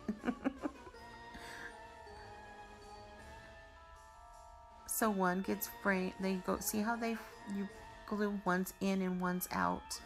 I don't know if you understand what I mean by that, but if you look how I'm gluing them, one is on top.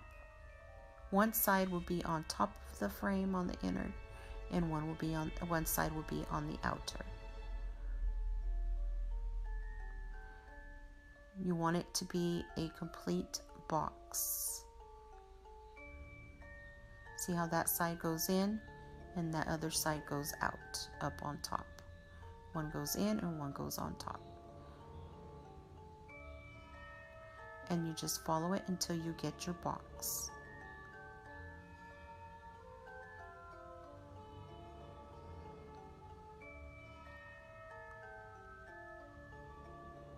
See that? And please, I know I glued my glass in. I forgot to paint the inside of my frames. I was supposed to flip them over and repaint them on the back side too, and I did not. But you guys can do that. I mean, if you want. You don't have to, but if you want. Yes, I did my big error, my big no-no, and I did not. It's kind of like not doing your edges. So I just got that cardboard from the frame, backing of one of the frames that we took everything off of, and I just glued it to the bottom of the box.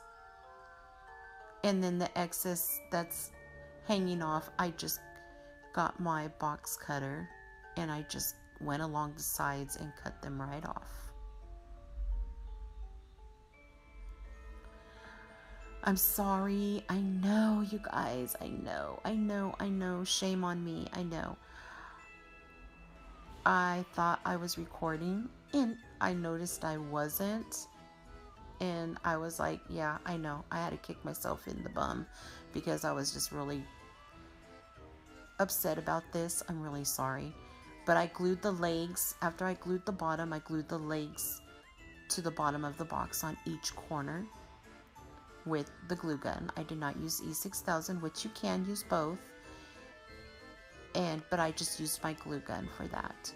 And then I started getting the bulbs and I started gluing. As you can see, just the outers.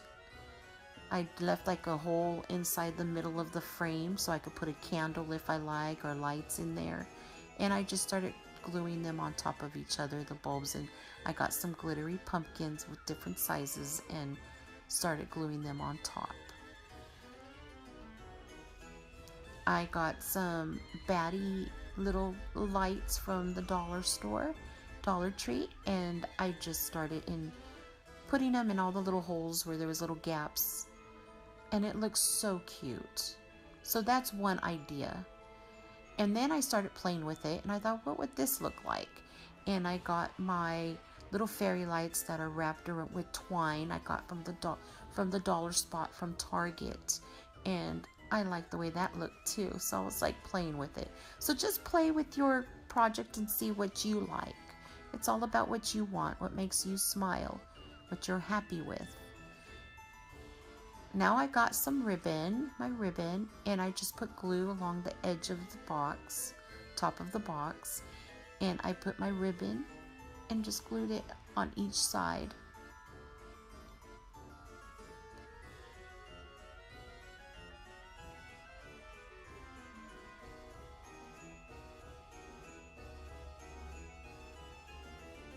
See, I just put the glue on the edge and I just put my ribbon there. And then the front of the box, I just tied it in a bow tie. See that? Just a bow tie. No, nothing fancy, just really simple.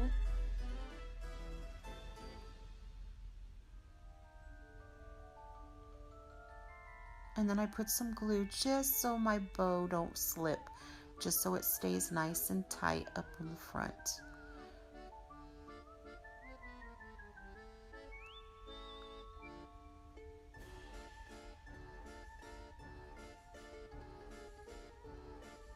See? And see the legs? I put the legs. I'm so sorry I did not show that. I'm gonna keep apologizing because yeah, that really stinks. But oh, I got my tulle ribbon with the spider webs because I love it, because it has little, it's shiny and glitzy. You know me, I love glitz and glamour. Love that glittery sparklies. And I just glue it right behind my bow, my ribbon. I put it right behind it. See? I got this other little bow now, and I'm just gonna glue that right in the middle of those two ribbons.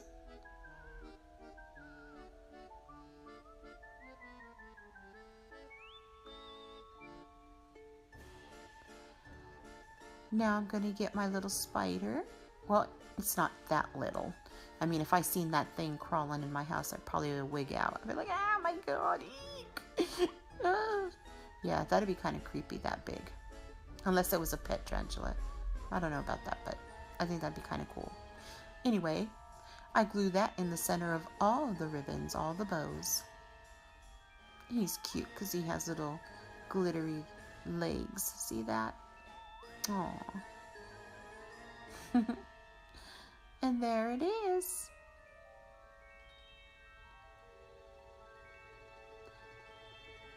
Now I decided to take my little lights out. Well, not yet. I don't think I did that yet. No, not yet. Sorry. I'm jumping ahead now. Oh, I'm painting my little pumpkin, my wood pumpkin. This was left over from another project I had done. And they still have these. Dollar Tree sells these in a little pack. You can even get, yeah, you can get those in a little pack and use those. I painted them with my Waverly white chalk paint, of course. And now I'm using these little foam letters I got from Walmart. And I'm just going to put OCT for abbreviation for October. And I'm going to put 31st, the 31 for October 31st. See?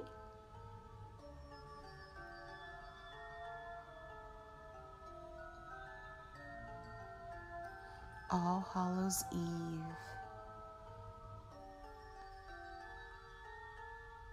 And I'm just making a little bow, a little shoe tie bow. And I'm going to put it just on top of my pumpkin, right up beneath the stem. And I never press my stickers, whatever stickers I put on my things, I never press hard on them until I am totally sure that's where I want them to stay. I always just place them and I never push down really hard on them so I can move them if I have to.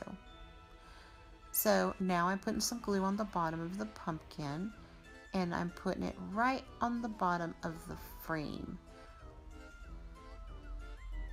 And I put it on one of the corners. See that?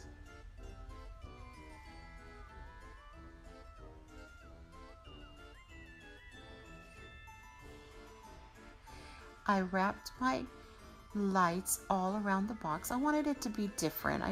I was going to put it on the inside. Then I was just going to leave it laying in there all bunched up. But then I thought, you know what? I'm going to wrap my box. So I got the twine and I just put little dabs of glue where I wanted the lights to stay because the twine stuck to the glue really nicely. So I just wrapped it, glued it, not a lot of glue, just little spots. And I put the twine on it so the lights will stay.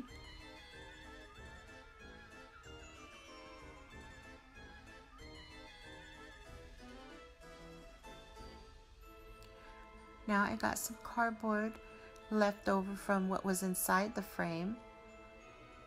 And I'm just going to make like a little box type thing. I don't know what to call it. I don't know, some contraption. And I'm going to glue it underneath the box just to hold the battery pack for the lights. So if I want to move the box, the battery pack ain't going everywhere. But another good hint would be, which I should have done, so I'm hinting. Oh, see the legs? I just glued the legs on the bottom on each corner. That's all you need to do. The little legs we painted, the little knobs. And there we go. But a good idea would be, which I wish I would have done, I'll probably do that after, is put Velcro dots or something Velcro strip and stick one side on the bottom and then stick one side on top of the battery box and just do it that way. Dollar Tree has those, 99-cent store has those, and so does Walmart. And it'd be easier. Well, there it is. There's our project finish. And look how pretty it looks, even in the dark. Oh my goodness. And I put the light, see how I put the light right underneath the ribbon, and then I put one right underneath the October 31st. So it lights really nice when it's dark. And then you could, when you move, you see all the glittery. Oh, it's so pretty.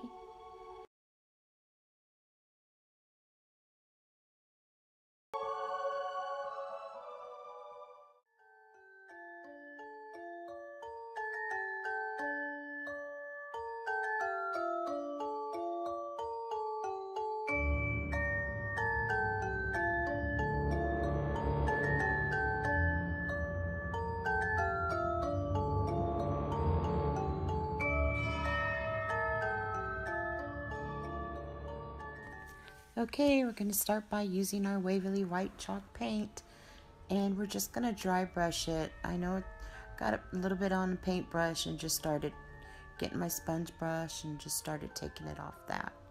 Got the mineral chalk paint, Waverly paint, and just start doing the same thing. So I just really used the white and the mineral.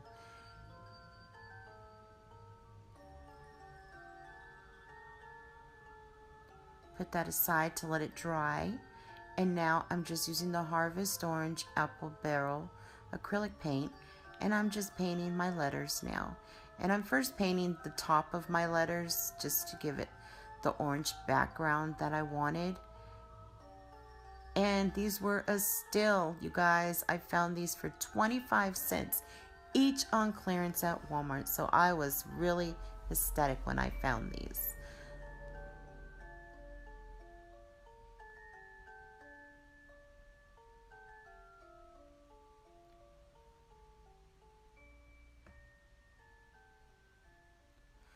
I'm always trying to find things on clearance and, you know, like I said, living my life, my best life on a budget.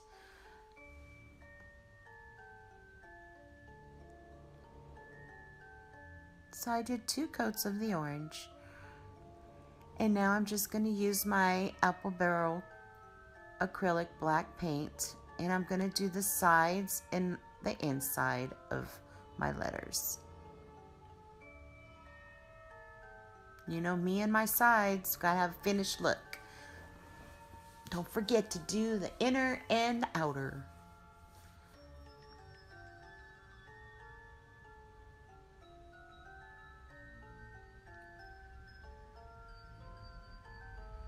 I mean, I see these signs everywhere in the stores, and they cost so much, some of them. And I thought, I seen these, and I was like, you know what? I'm gonna try to do this. I'm gonna make it. And I love it. It's gonna come out so cute, guys. I hope you do it. I know you're gonna love it.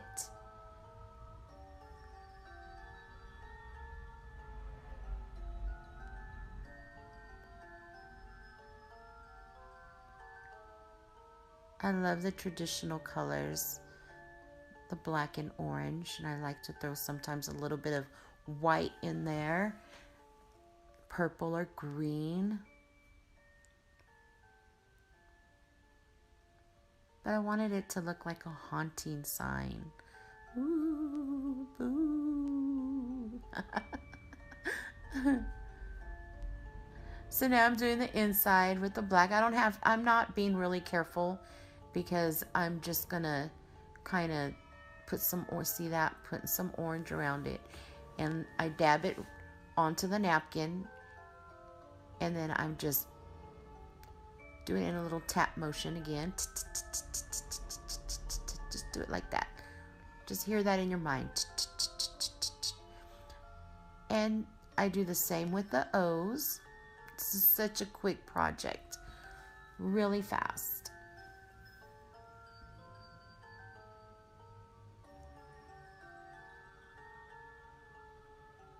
And I do the same thing with all of them. Just do the inner and the outer. And then I just put some on the napkin and then dab it as I go. And remember what I always say. If you put too much dark, put a little more light. If you too much light, you can put a little more dark. But it's however you want to make it, how you want. So when you look at your project, what I always say, make it till you smile. If you're smiling, then you're doing it good. That's what you want to do. You want to be happy with your project. I can never say that enough. Make it till you smile. That's what I'm going to start saying now. Make it till you smile.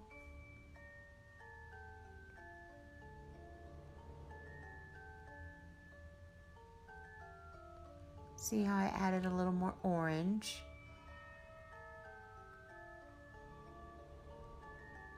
And I just like I'm saying, you just keep messing with it until you're smiling and you say, okay, I'm going to leave it just like that. That's how I want it.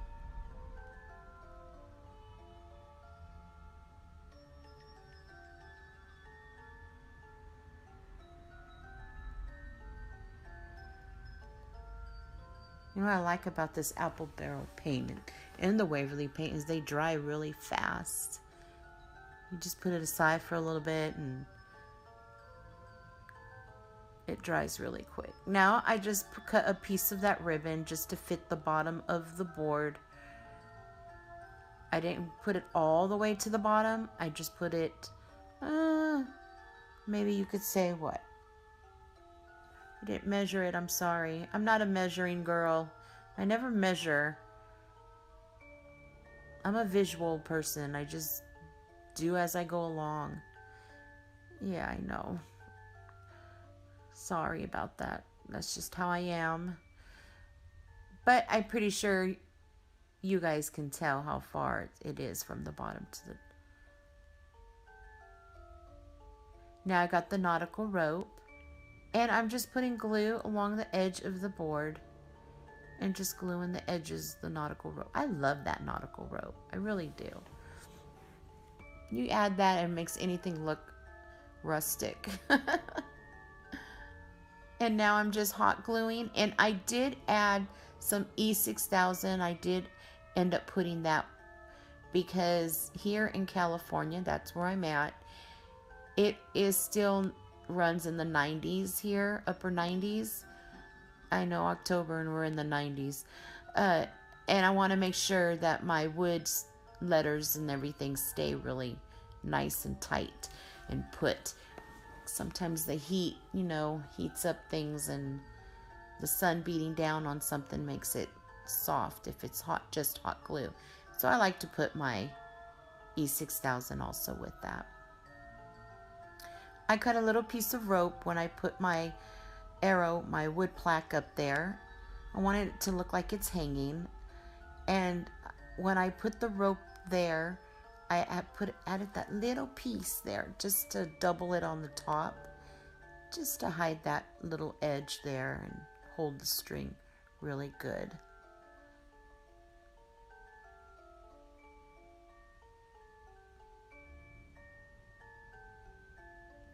If I would have thought about it, I should have put a cute little knob. I think I'm going to add a little knob right there, so it looks like it's hanging from the knob.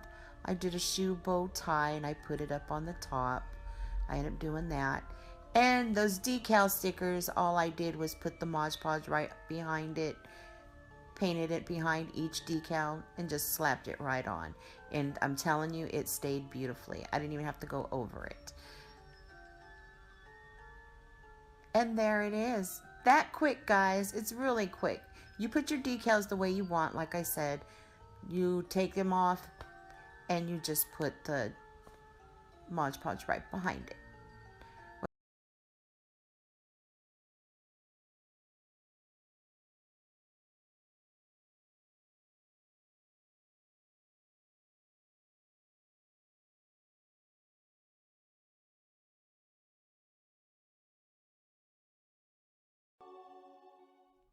Okay, let's get started. You're going to need poster letters from the Dollar Tree, palette plank, wood plank from Walmart.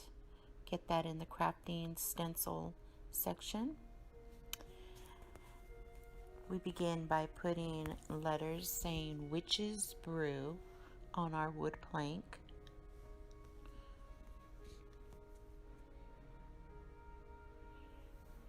And I don't press hard on the letters just yet. I just place them in case I want to move them around. So I'm not going to torture you guys and watch me place every letter. Okay, so we're going to spell witches. And I know it's a little cricket, but I like my things to look homemade. So if there's a little cricket or some little extra spot or something going on, that's okay. Witch's Brew. I put brew on the right side because I want to add these little wood pumpkin stickers, and these you can find at Dollar Tree. They have a little sticky on the back, but I put glue because the little stickies don't stay very well. I'm using the Waverly white chalk paint, and I'm going to paint one of the little pumpkins white. You don't have to use Waverly paint. You can use any paint you have. Now I'm getting my painter's markers, white and black.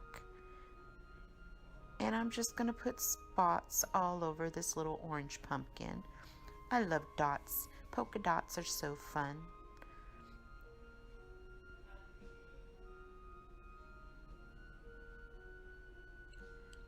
I'm sorry if you can hear my handsome devil in the back and my little monster back there talking. And that is Scraps, our dog. He thinks he's Cujo. He's a little chia poo. That's our Scraps. Now I'm making stripes on the little pumpkin with my black painter's marker. I have to have me some Tim Burton stripes, right? Have to have me some Tim Burton stripes. Yep. Nothing screams Halloween. And I go on the outer bottom with the black marker also. to line the pumpkin around it. Put some glue and place it on. This is a really quick project, I'm telling you. I did this so quick, and it looks really cute. So I'm just putting lines with my white painter's pen, and I just do them twice, the lines twice in there. I'm doing this to give it some character, to give it some, you know, finished look. And now I'm getting another pumpkin wood sticker, and this one was already orange too, and it had already glitter on it, which was pretty. Put a little bit of glue on that, place it over the other two pumpkins. See? Now I'm getting my rope. I use this a lot if you haven't noticed. If you've seen my other videos, if you haven't, hope you go check them out. Give me a thumbs up and subscribe. And I'm just placing that all around, the rope all the way around. I get this at Walmart because you get a big bundle of it. I mean, you can get the nautical rope from Dollar Tree and use that also. And I just placing it all the way around. And again, I'm not going to torture you watching me do the whole thing. Voila.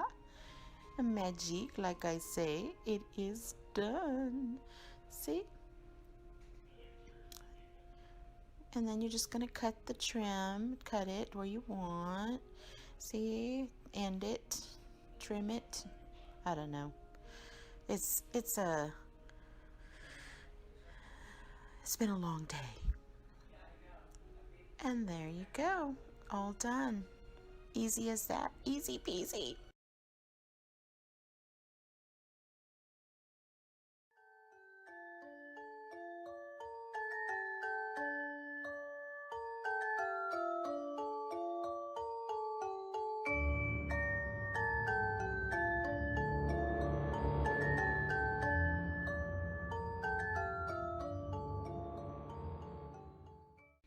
Okay, we begin by gluing our ribbon on the back of the foam wreath. Careful you don't burn yourself because it goes straight through this burlap ribbon. And you're just gonna wrap it around, layer it on top of each other, cut, and glue. This is a really quick project, really fast, and it's so cute. Put it aside, and we're going to get our little kitty cat, and we're going to take this ribbon off and put it aside and save it for something different for later. Now we're going to make a ribbon, and I just folded it. See how I fold it? And then squish it in the middle. Put a pipe cleaner and tie it.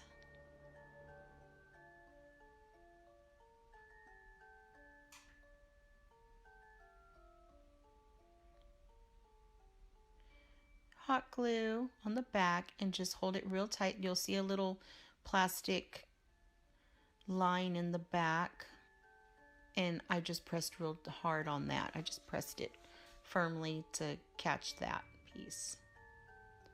Now I'm making the other ribbon, and I'm not a great bow maker. I am not. I am confessing to you, I am not a great bow maker. I do try my best. But you just wrap it around.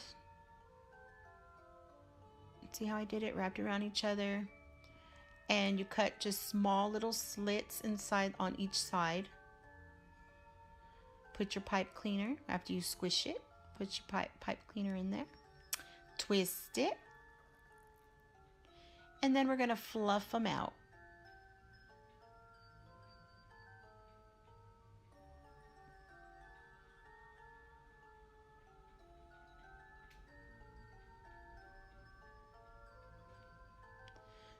cut the pipe cleaner and then we put the glue on the back of that and we press it right on top of the other bow. We're just going to layer the bows. I mean, if you're a really good bow maker, you can just do them with the pipe cleaner and tie them all together, but I always glue mine when I layer.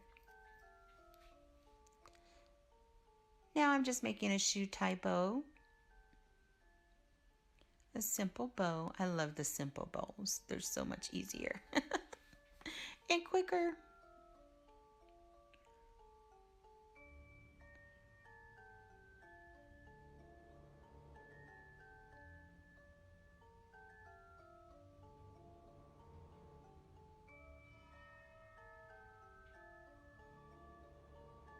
And I just burn the edges just so they don't run. You know how it gets the fray, the little phrase stays good. Glue it right on top of the other one. And I'm going to make one more little shoe bow. I don't know, I call them shoe bows because that's what I do when I tie my shoes. I make a bow. Tie my shoes like this. Bow tie. And we're going to put some glue on this and we're going to glue it to the tail. So the kitty cat has a little ribbon on its tail.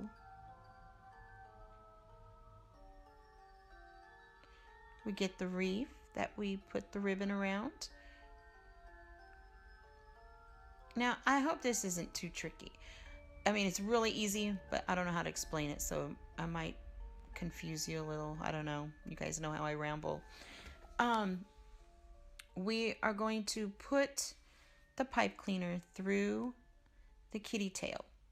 When you fill your kitty, you're going to feel that it has wiring. And you just put your pipe cleaner right through there and then wrap it around the wreath. And we're just going to twist. And voila, there you have it. No glue. You don't have to glue it. I love using these things because you don't have to glue. I mean, just put the pipe cleaner in there and have them tie to your wreath and it just stays really nice and snug. If you ever want to change it, you can. Just take the pipe cleaner and tie it. Put something else on it if you like later on. See, look at that. Doesn't go nowhere. Yay! Now we're going to cut this flower, some piece of the stem off. Put a lot of glue. I know it does take a lot of glue because I want to make sure it don't come off. And it's going to glue right on top of the wreath. Right, I put it through the kitty's head. And you just let it dry and it stays. It'll stay. Now we're going to glue our flowers. And I just took it off the stem and then cut the little plastic piece to make it flat. And then put the glue and just press on down. Told you guys, this one's a quick one.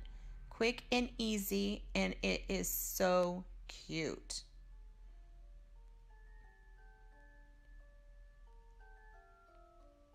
And just follow along. See that? Now I'm just going to add some leaves. And you do it where you want to put them.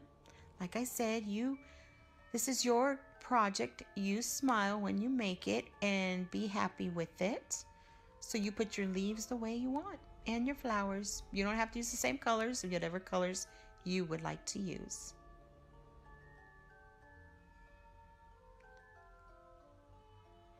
I used a pipe cleaner to make for, I can hang it up.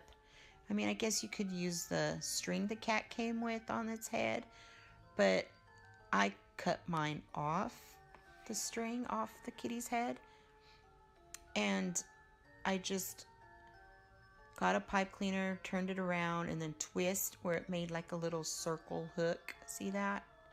Twist. Make a little circle hook. See that? Yeah, there you go.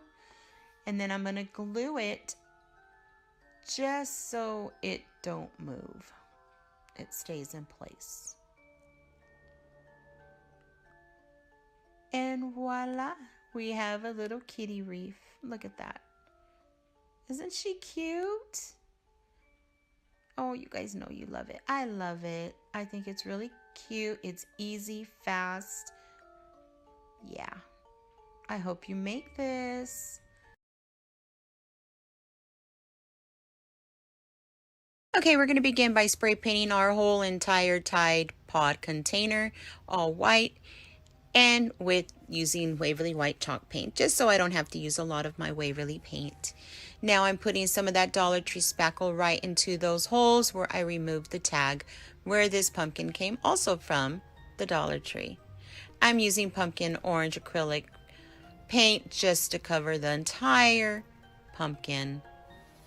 Once I'm done painting this entire pumpkin, I get the apple barrel hazelnut.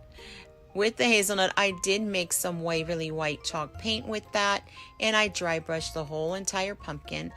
I did add a little extra brown right where the stem would be on the sides and on the bottom of the pumpkin.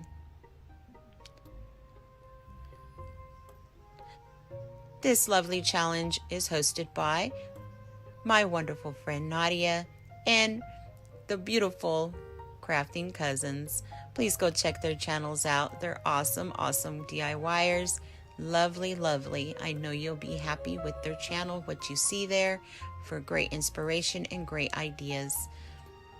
And along with the playlist will be in description also, so you can go see all the wonderful ideas and inspiration the other creators have done for you in this lovely foodie challenge.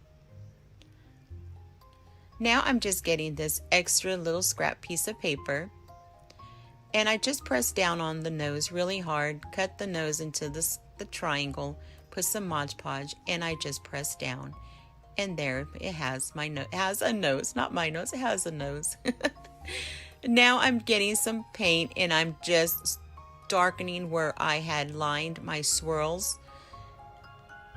And I'm just now filling it all in with some swirlies. I'm getting the same black acrylic paint and I'm just going to outline the eyes, the nose, and the mouth of the pumpkin, just so it stands out a little more. Always remember, you just keep, when you're painting, just keep building till your eyes are happy, till you're happy with how much everything stands out, to the colors, to the blending. Don't be afraid of it. Just do it.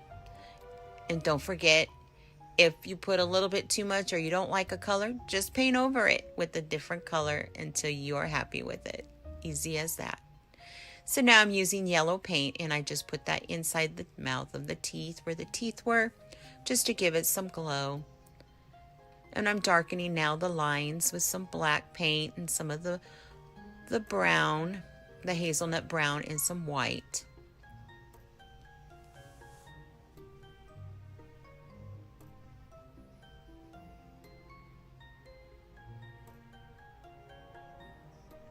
Now I'm getting some of that white Waverly paint, white paint, and I'm just not doing the whole entire eye. I just go here and there in little spots of the eye, in the mouth, putting little lines in the teeth, just so it pops a little more and stands out. It kind of brings it a little more where your eyes focus and wow, you know, it's a lot more stands out. I don't know. That's, you know how I talk. It's just standing out. So now again, I'm going over the sides of the mouth and of the eyes and nose with the black paint again, just so it darkens it up in the lines around the stem. And on the sides, I dry brush it with the sponge brush, the whole entire pumpkin. Not full brush, just here and there little spots. See? Now I'm getting this nautical rope from the Dollar Tree, and I'm just going to glue it twice around the top, the opening of the container. Then I glue where the handles, see where the indentions are. I'm going to use that side to put my pumpkin on. Don't forget, hint, hint, paint your pumpkin in the back. I did not, and I had to go back and paint it, and it's a lot harder that way. So paint it before you put your pumpkin on. So now I'm just wrapping my nautical rope all the way around, finishing it up. And I stop right when the nautical rope hits that line on the bottom of the container. Well, not completely the bottom, it's just, you'll see. See how I go around? And I'm just gonna just keep gluing until I get to that line in the back. After I get to that line, I get my ribbon from the Dollar Tree, and I'm just gonna put some glue along the bottom of the rope. I can't talk today, sorry. And I just start pinching along the ribbon just to make it like a ruffle, like a collar, ruffled collar. And I wanted it to look kind of vintagey but modern.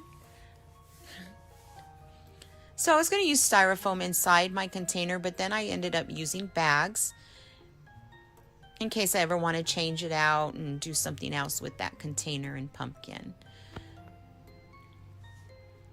So I added some floral in there, and I ended up making a ribbon, a bow, and put it on the top with the flowers. I mean, it came out so cute. To me, it looks vintagey and modern. I hope you guys do like it. If so, please don't forget to give me a thumbs up. Helps my channel grow, and it lets me know that you like what I'm doing. And if so, please subscribe. If you subscribe, don't forget to hit that bell. It's going to notify you every time I upload a new video. Thank you guys so much. It was my pleasure crafting with you today. Till next time. Bye.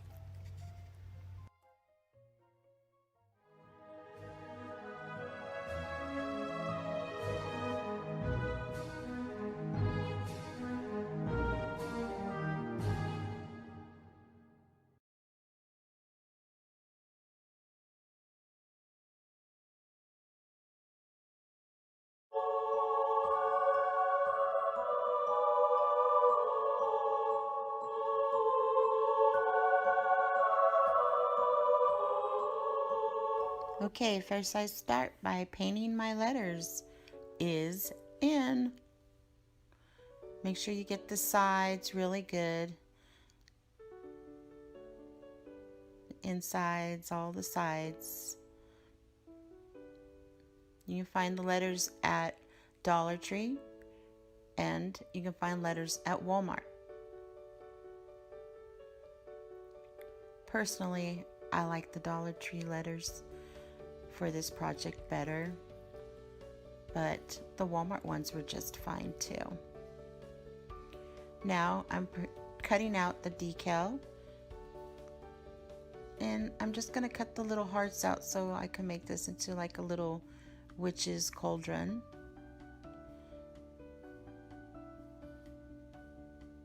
I mean, if you want to keep the little hearts in there, you can. It's still cute. Actually, I think that would be lovely. But I took mine off.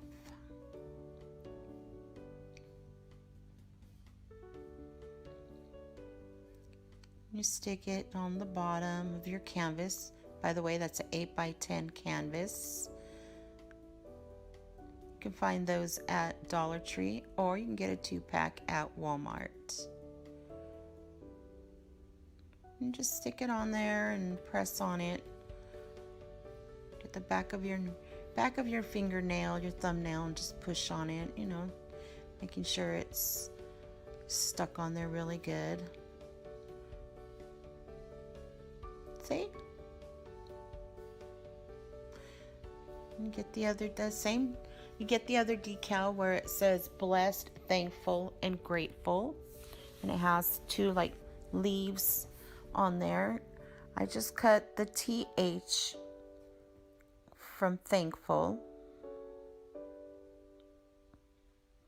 and you just center that right there in the middle on the top too. If it's a little sticky, just push on it on the top and then slowly take your finger off and center it. Work with it. Now I'm cutting off the E from blessed.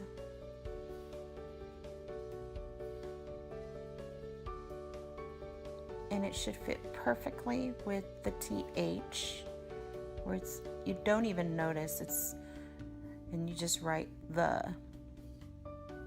See that? The. And you just take the decals of the leaves. I put one on, and here's my second one.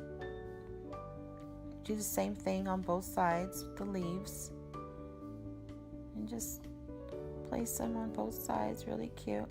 Now you get the letter decals, and I always start with the center letter. Make sure everything's centered and, I don't know, evened out. Doesn't have to be completely perfect. That's what's beautiful about making your own crafts. My mom used to always tell me, you don't want it perfect. You want everybody to see that you made it with love. You handmade this. This is you. There's some glue, or excuse me, let's see what I got there. Oh, I'm painting with gold paint from Walmart. It's the one with the little gold diamond. And it is, I'm making little dots on the top of the cauldron to make it kind of look like bubbles on the top and little swirls coming up. So it looks like little mystical smoke. I put that aside so I can just cut my ribbon. I also got that at Dollar Tree. I'm going to cut that in half down the middle, split it down the middle, and I usually count up to 5, the rhinestones up to 5. 1, 2, 3, 4, 5, and there we have it.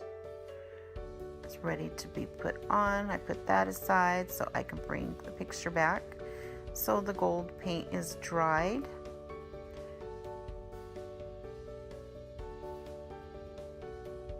And you just decoupage over the whole thing with your Mod Podge.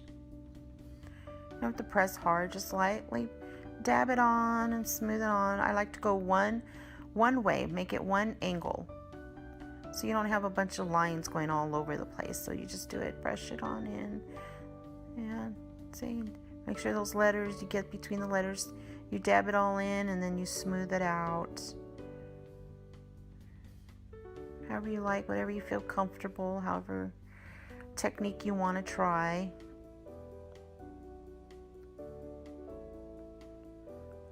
And just put it all over.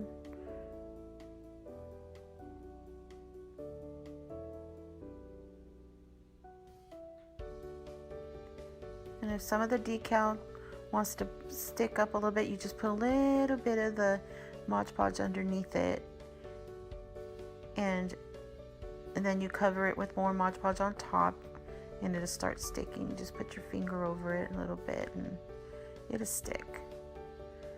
And you just keep putting it all on.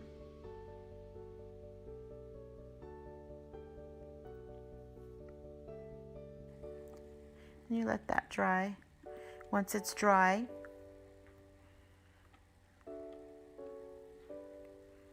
you get your is in your hot glue gun, and you put some glue on the back, and you just glue them on. Sorry, it's kind of out of frame, but put a little bit of glue. I just put a dot of glue and place your is in.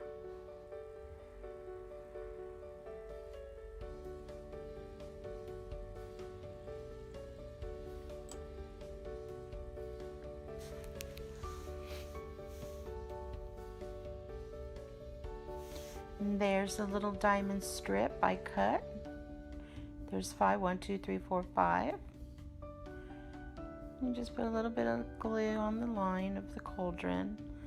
You put that in the middle of it. Lay it there.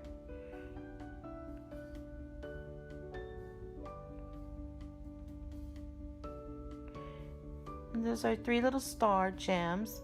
I got the gems also at Dollar Tree. You can find those in the crafting aisle, crafting corner.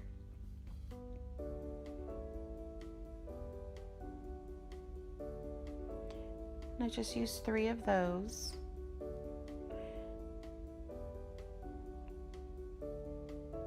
And I just placed them within the bubbles and smoke. And some, oh, I like to save a lot of my old jewelry if it breaks or anything, and that I used an old broken earring pieces, and I just put those on the tip of my leaves. But you can use the rhinestones on that you put on the other leaves that you're going to put on the other leaves. You can use that rhinestone also for the corner right there, those rhinestones. Got those also. They're oval shape at the Dollar Tree, where you will find the stars rhinestones. They will have the oval rhinestones. And I just placed them on every leaf that was the black leaf, so it'd be every other leaf. And you could put them on all of them if you like, or you don't have to put them on any. You could just put it on the tip, however you want to do it. This is yours. That's what I always say about crafting. It's your signature.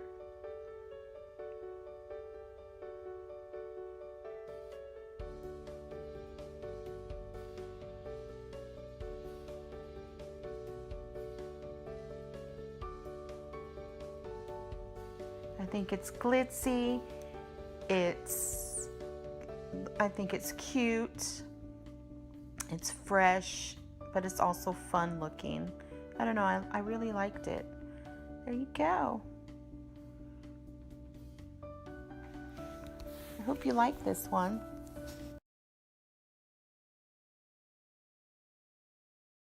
Okay, for the next project, we're gonna need 1 small wood frame from the Dollar Tree. Some of them have circles in the middle, some of them have squares. I'm using the one with the circle in the middle in the plaid background. 1 pumpkin plaque with a metal leaf on it, and some of their lace fabric ribbon. All 3 you can find at the Dollar Tree. Waverly chalk white paint from Walmart, and 1 sponge brush from Dollar Tree. You can find them also at Walmart or even at the 99-cent only store. I love all 3 stores. I get most of my things from there, those 3 places. But you only need 1 coat, center, 1 coat.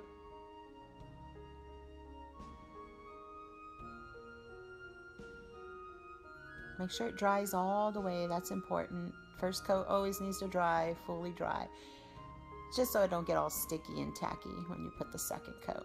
Next, we're going to work on our pumpkin plaque. We're going to pop off that leaf. As you can tell, it comes off really easy. Look at that, real simple. Save the pumpkin for later. And 1 shoe tie, a shoe tie bow. Sorry, I'm getting tongue-tied here. Shoe tie bow from the lace fabric ribbon, just a small bow. And we're going to cut the tails. I like to cut them into like a little point.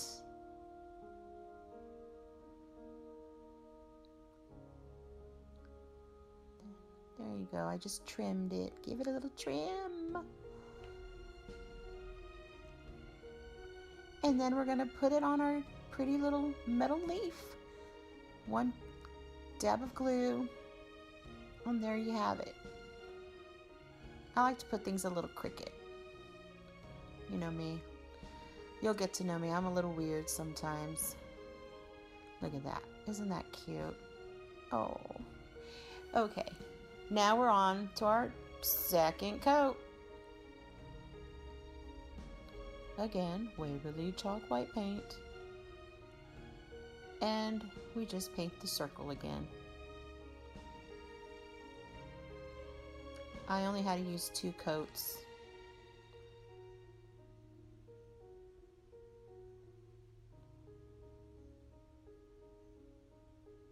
Just make sure you get it on there. I don't know. Just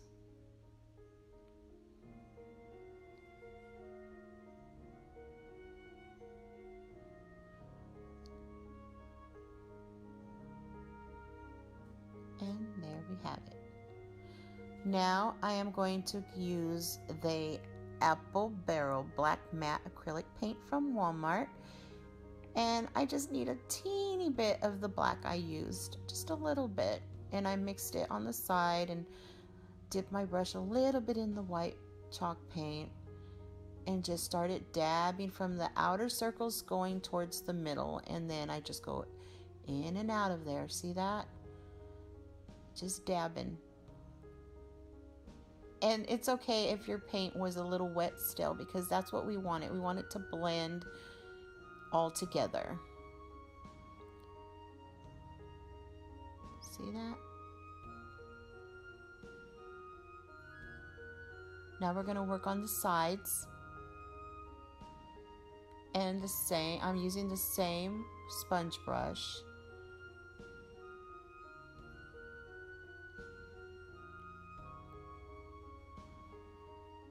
So you can tell I put the two lines where I want to paint the inside, and I just dab it.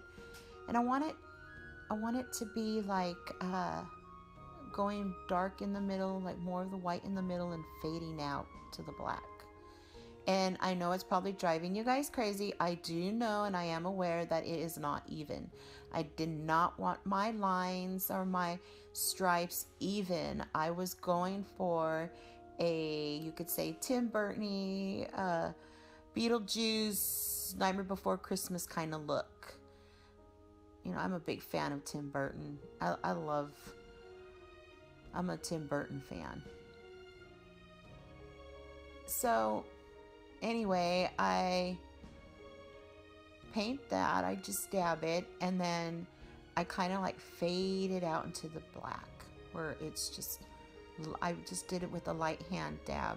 A light dab on the sides so it kind of shows some black in there. If it's fading out, see that?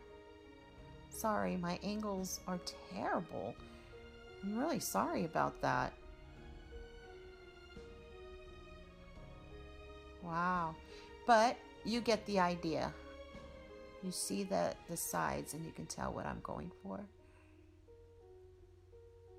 See that? Now I'm putting Apple Barrel Harvest Orange acrylic paint, also from Walmart, and I'm just putting a stripe down the middle with one of my little Crayola paint brushes that I got at Walmart. Got them in a pack. They're like $2 in a pack, Crayola paint brushes. And I just put it in the middle, and I wanted the white to show through. I did want it to look like that. I mean, you could put your stripes dark and make them even and put one cute little stripe of orange in the middle of them, and you know, it's your project. You do you make it to the way you want it. Now you could tell I did glue the leaf on, and I was not happy with that, so I did remove that leaf, and I was like, it needs something more. I looked at it, it needs something more. So I got the same Apple Barrel Harvest Orange acrylic paint, and I just started dabbing it from the outer to the inner. I wanted it darker on the outside, and I would just go lighter in the inside towards the middle. And I just kept doing this, you know, dabbing motion until I was happy with it. So darn it, girl, dab it. Dab it till your heart desires. You do it until what you like. Can't say that enough. That's the beauty of when you're decorating or crafting, you do what you like, that appeals to your eye. Where people come over and you show them, yeah, I made that. You did? Yeah, I did that. It just feels really good when you can say that. And there you have it. There's our little project. Isn't that cute?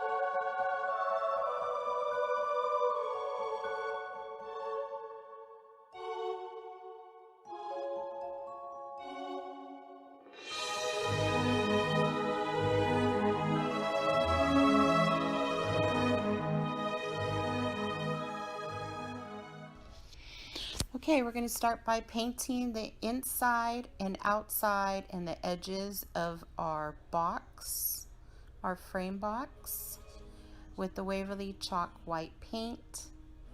Don't worry about the side, the middle, or on the back, because we're going to be putting our designer paper with Mod Podge,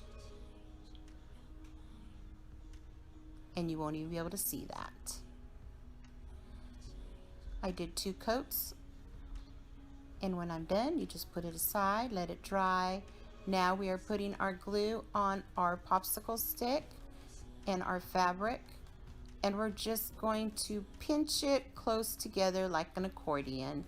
We're going to make our own little pleated skirt here.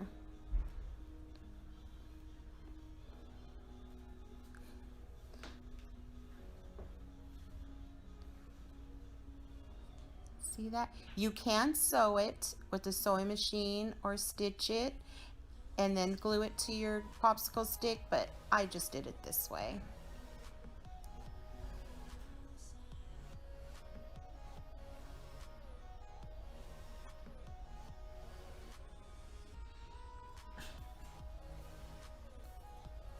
There's one skirt, one half of the skirt. I do apologize, I'm sorry. I forgot to tell you, you need to fold your fabric in half, one longer than the other, just to give the skirt some ruffles. See how we put it right there on the top of the stick, and then just pinch it, push it all, gather it all together on the glue. You just push it all together. And see how the skirt, it fluffs up the 2 layers?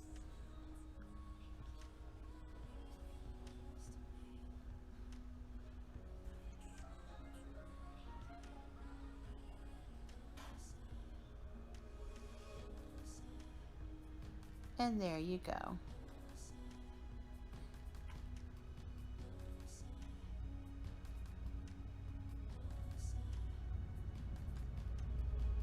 Now we're going to get the ribbon, your choice of ribbon, of course.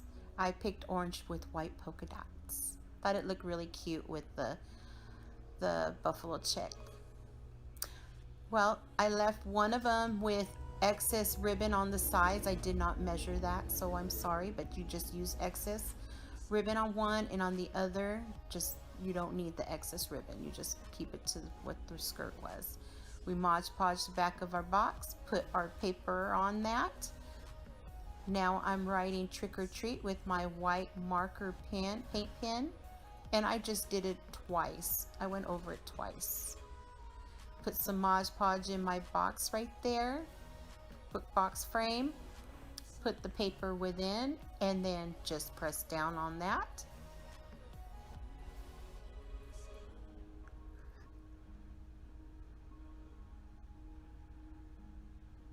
Now we're going to glue one side. The one without the excess ribbon goes on the back, and the one with the excess ribbon goes in the front. I'm going to wrap that ribbon all the way around to the other side of to meet the other side to meet the back of the ribbon. Sorry about that, I'm getting tongue-tied. And I just glue it around.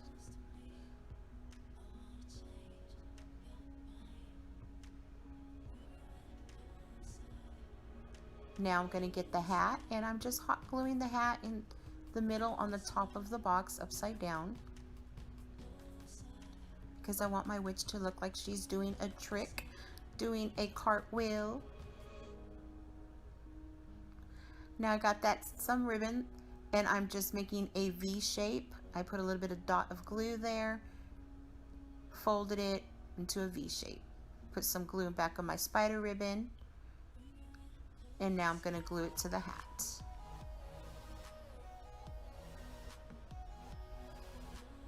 Now I'm painting with the same white Waverly chalk paint my wood letters, the O and the R that spell or for trick or treat.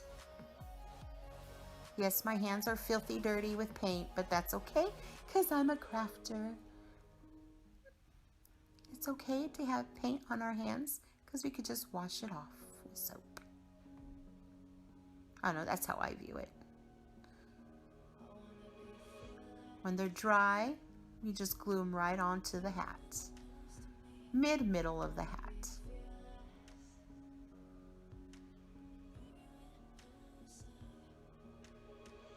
And I did do them cricket. I love doing things little cricket. Gives it some character.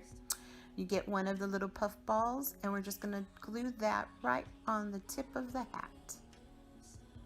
Now we're back to our shoes. I am going to cut the popsicle sticks in half and I'm going to glue them to the back of each leg.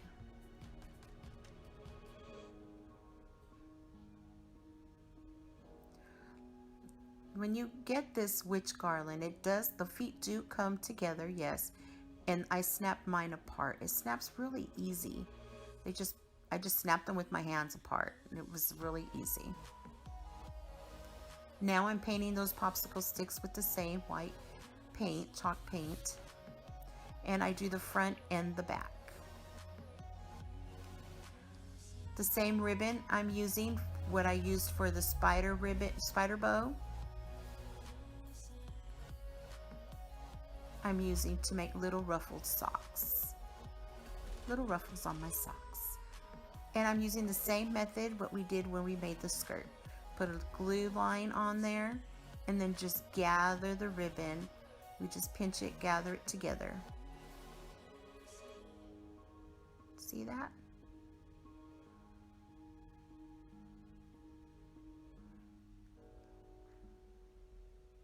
And glue the rest of it in the back. And there she has little pleated sock. We're going to do the same to the other leg.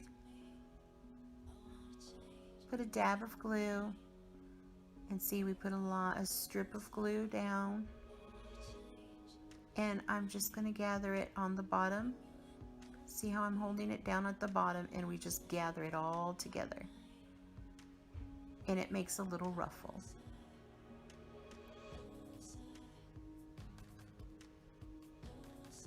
Now we trim and just hot glue it down.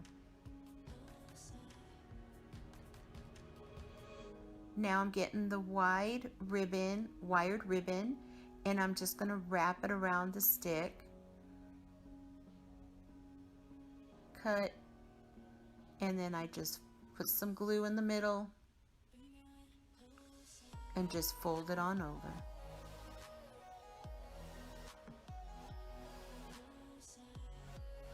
And now she has polka dot stockings. Look at that. Isn't that cute? Now we're gonna glue the legs to the popsicle stick that we put on the frame in the front popsicle stick. Now the fourth popsicle stick we're gonna put behind the legs. And we're going to put the glue, and then the popsicle stick we're going to lay tightly on the bottom and push it together with the legs and with the other popsicle stick. And it gives the legs some more stability. See that?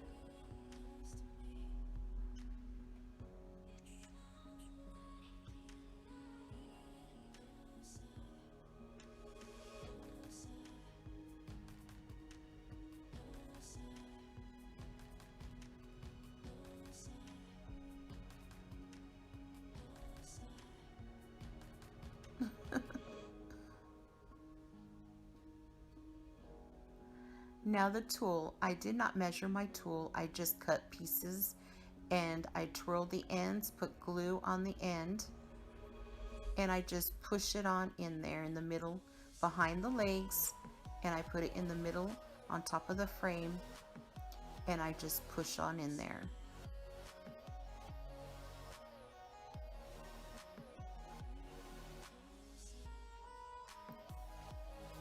See how I just push it in there? I put glue and then I just press it on in.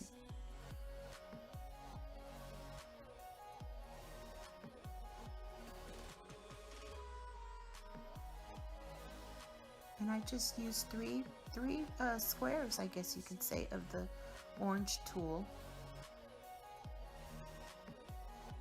And I just push it in there. And then you can fluff it out once it's glued in there.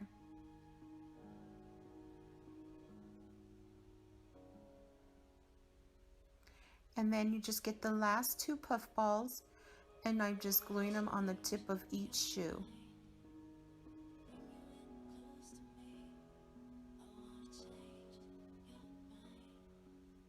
Oh, cute. There she is.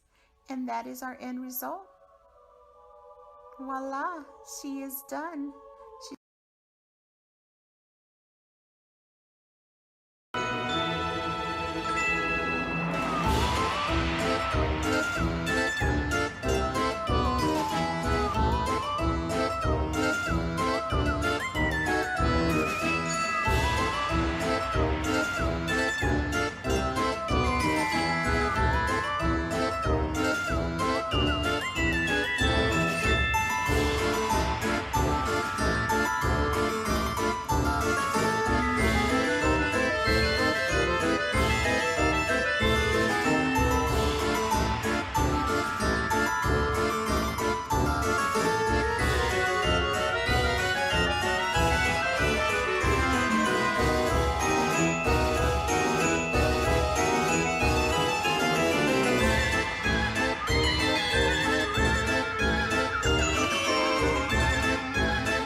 Bye.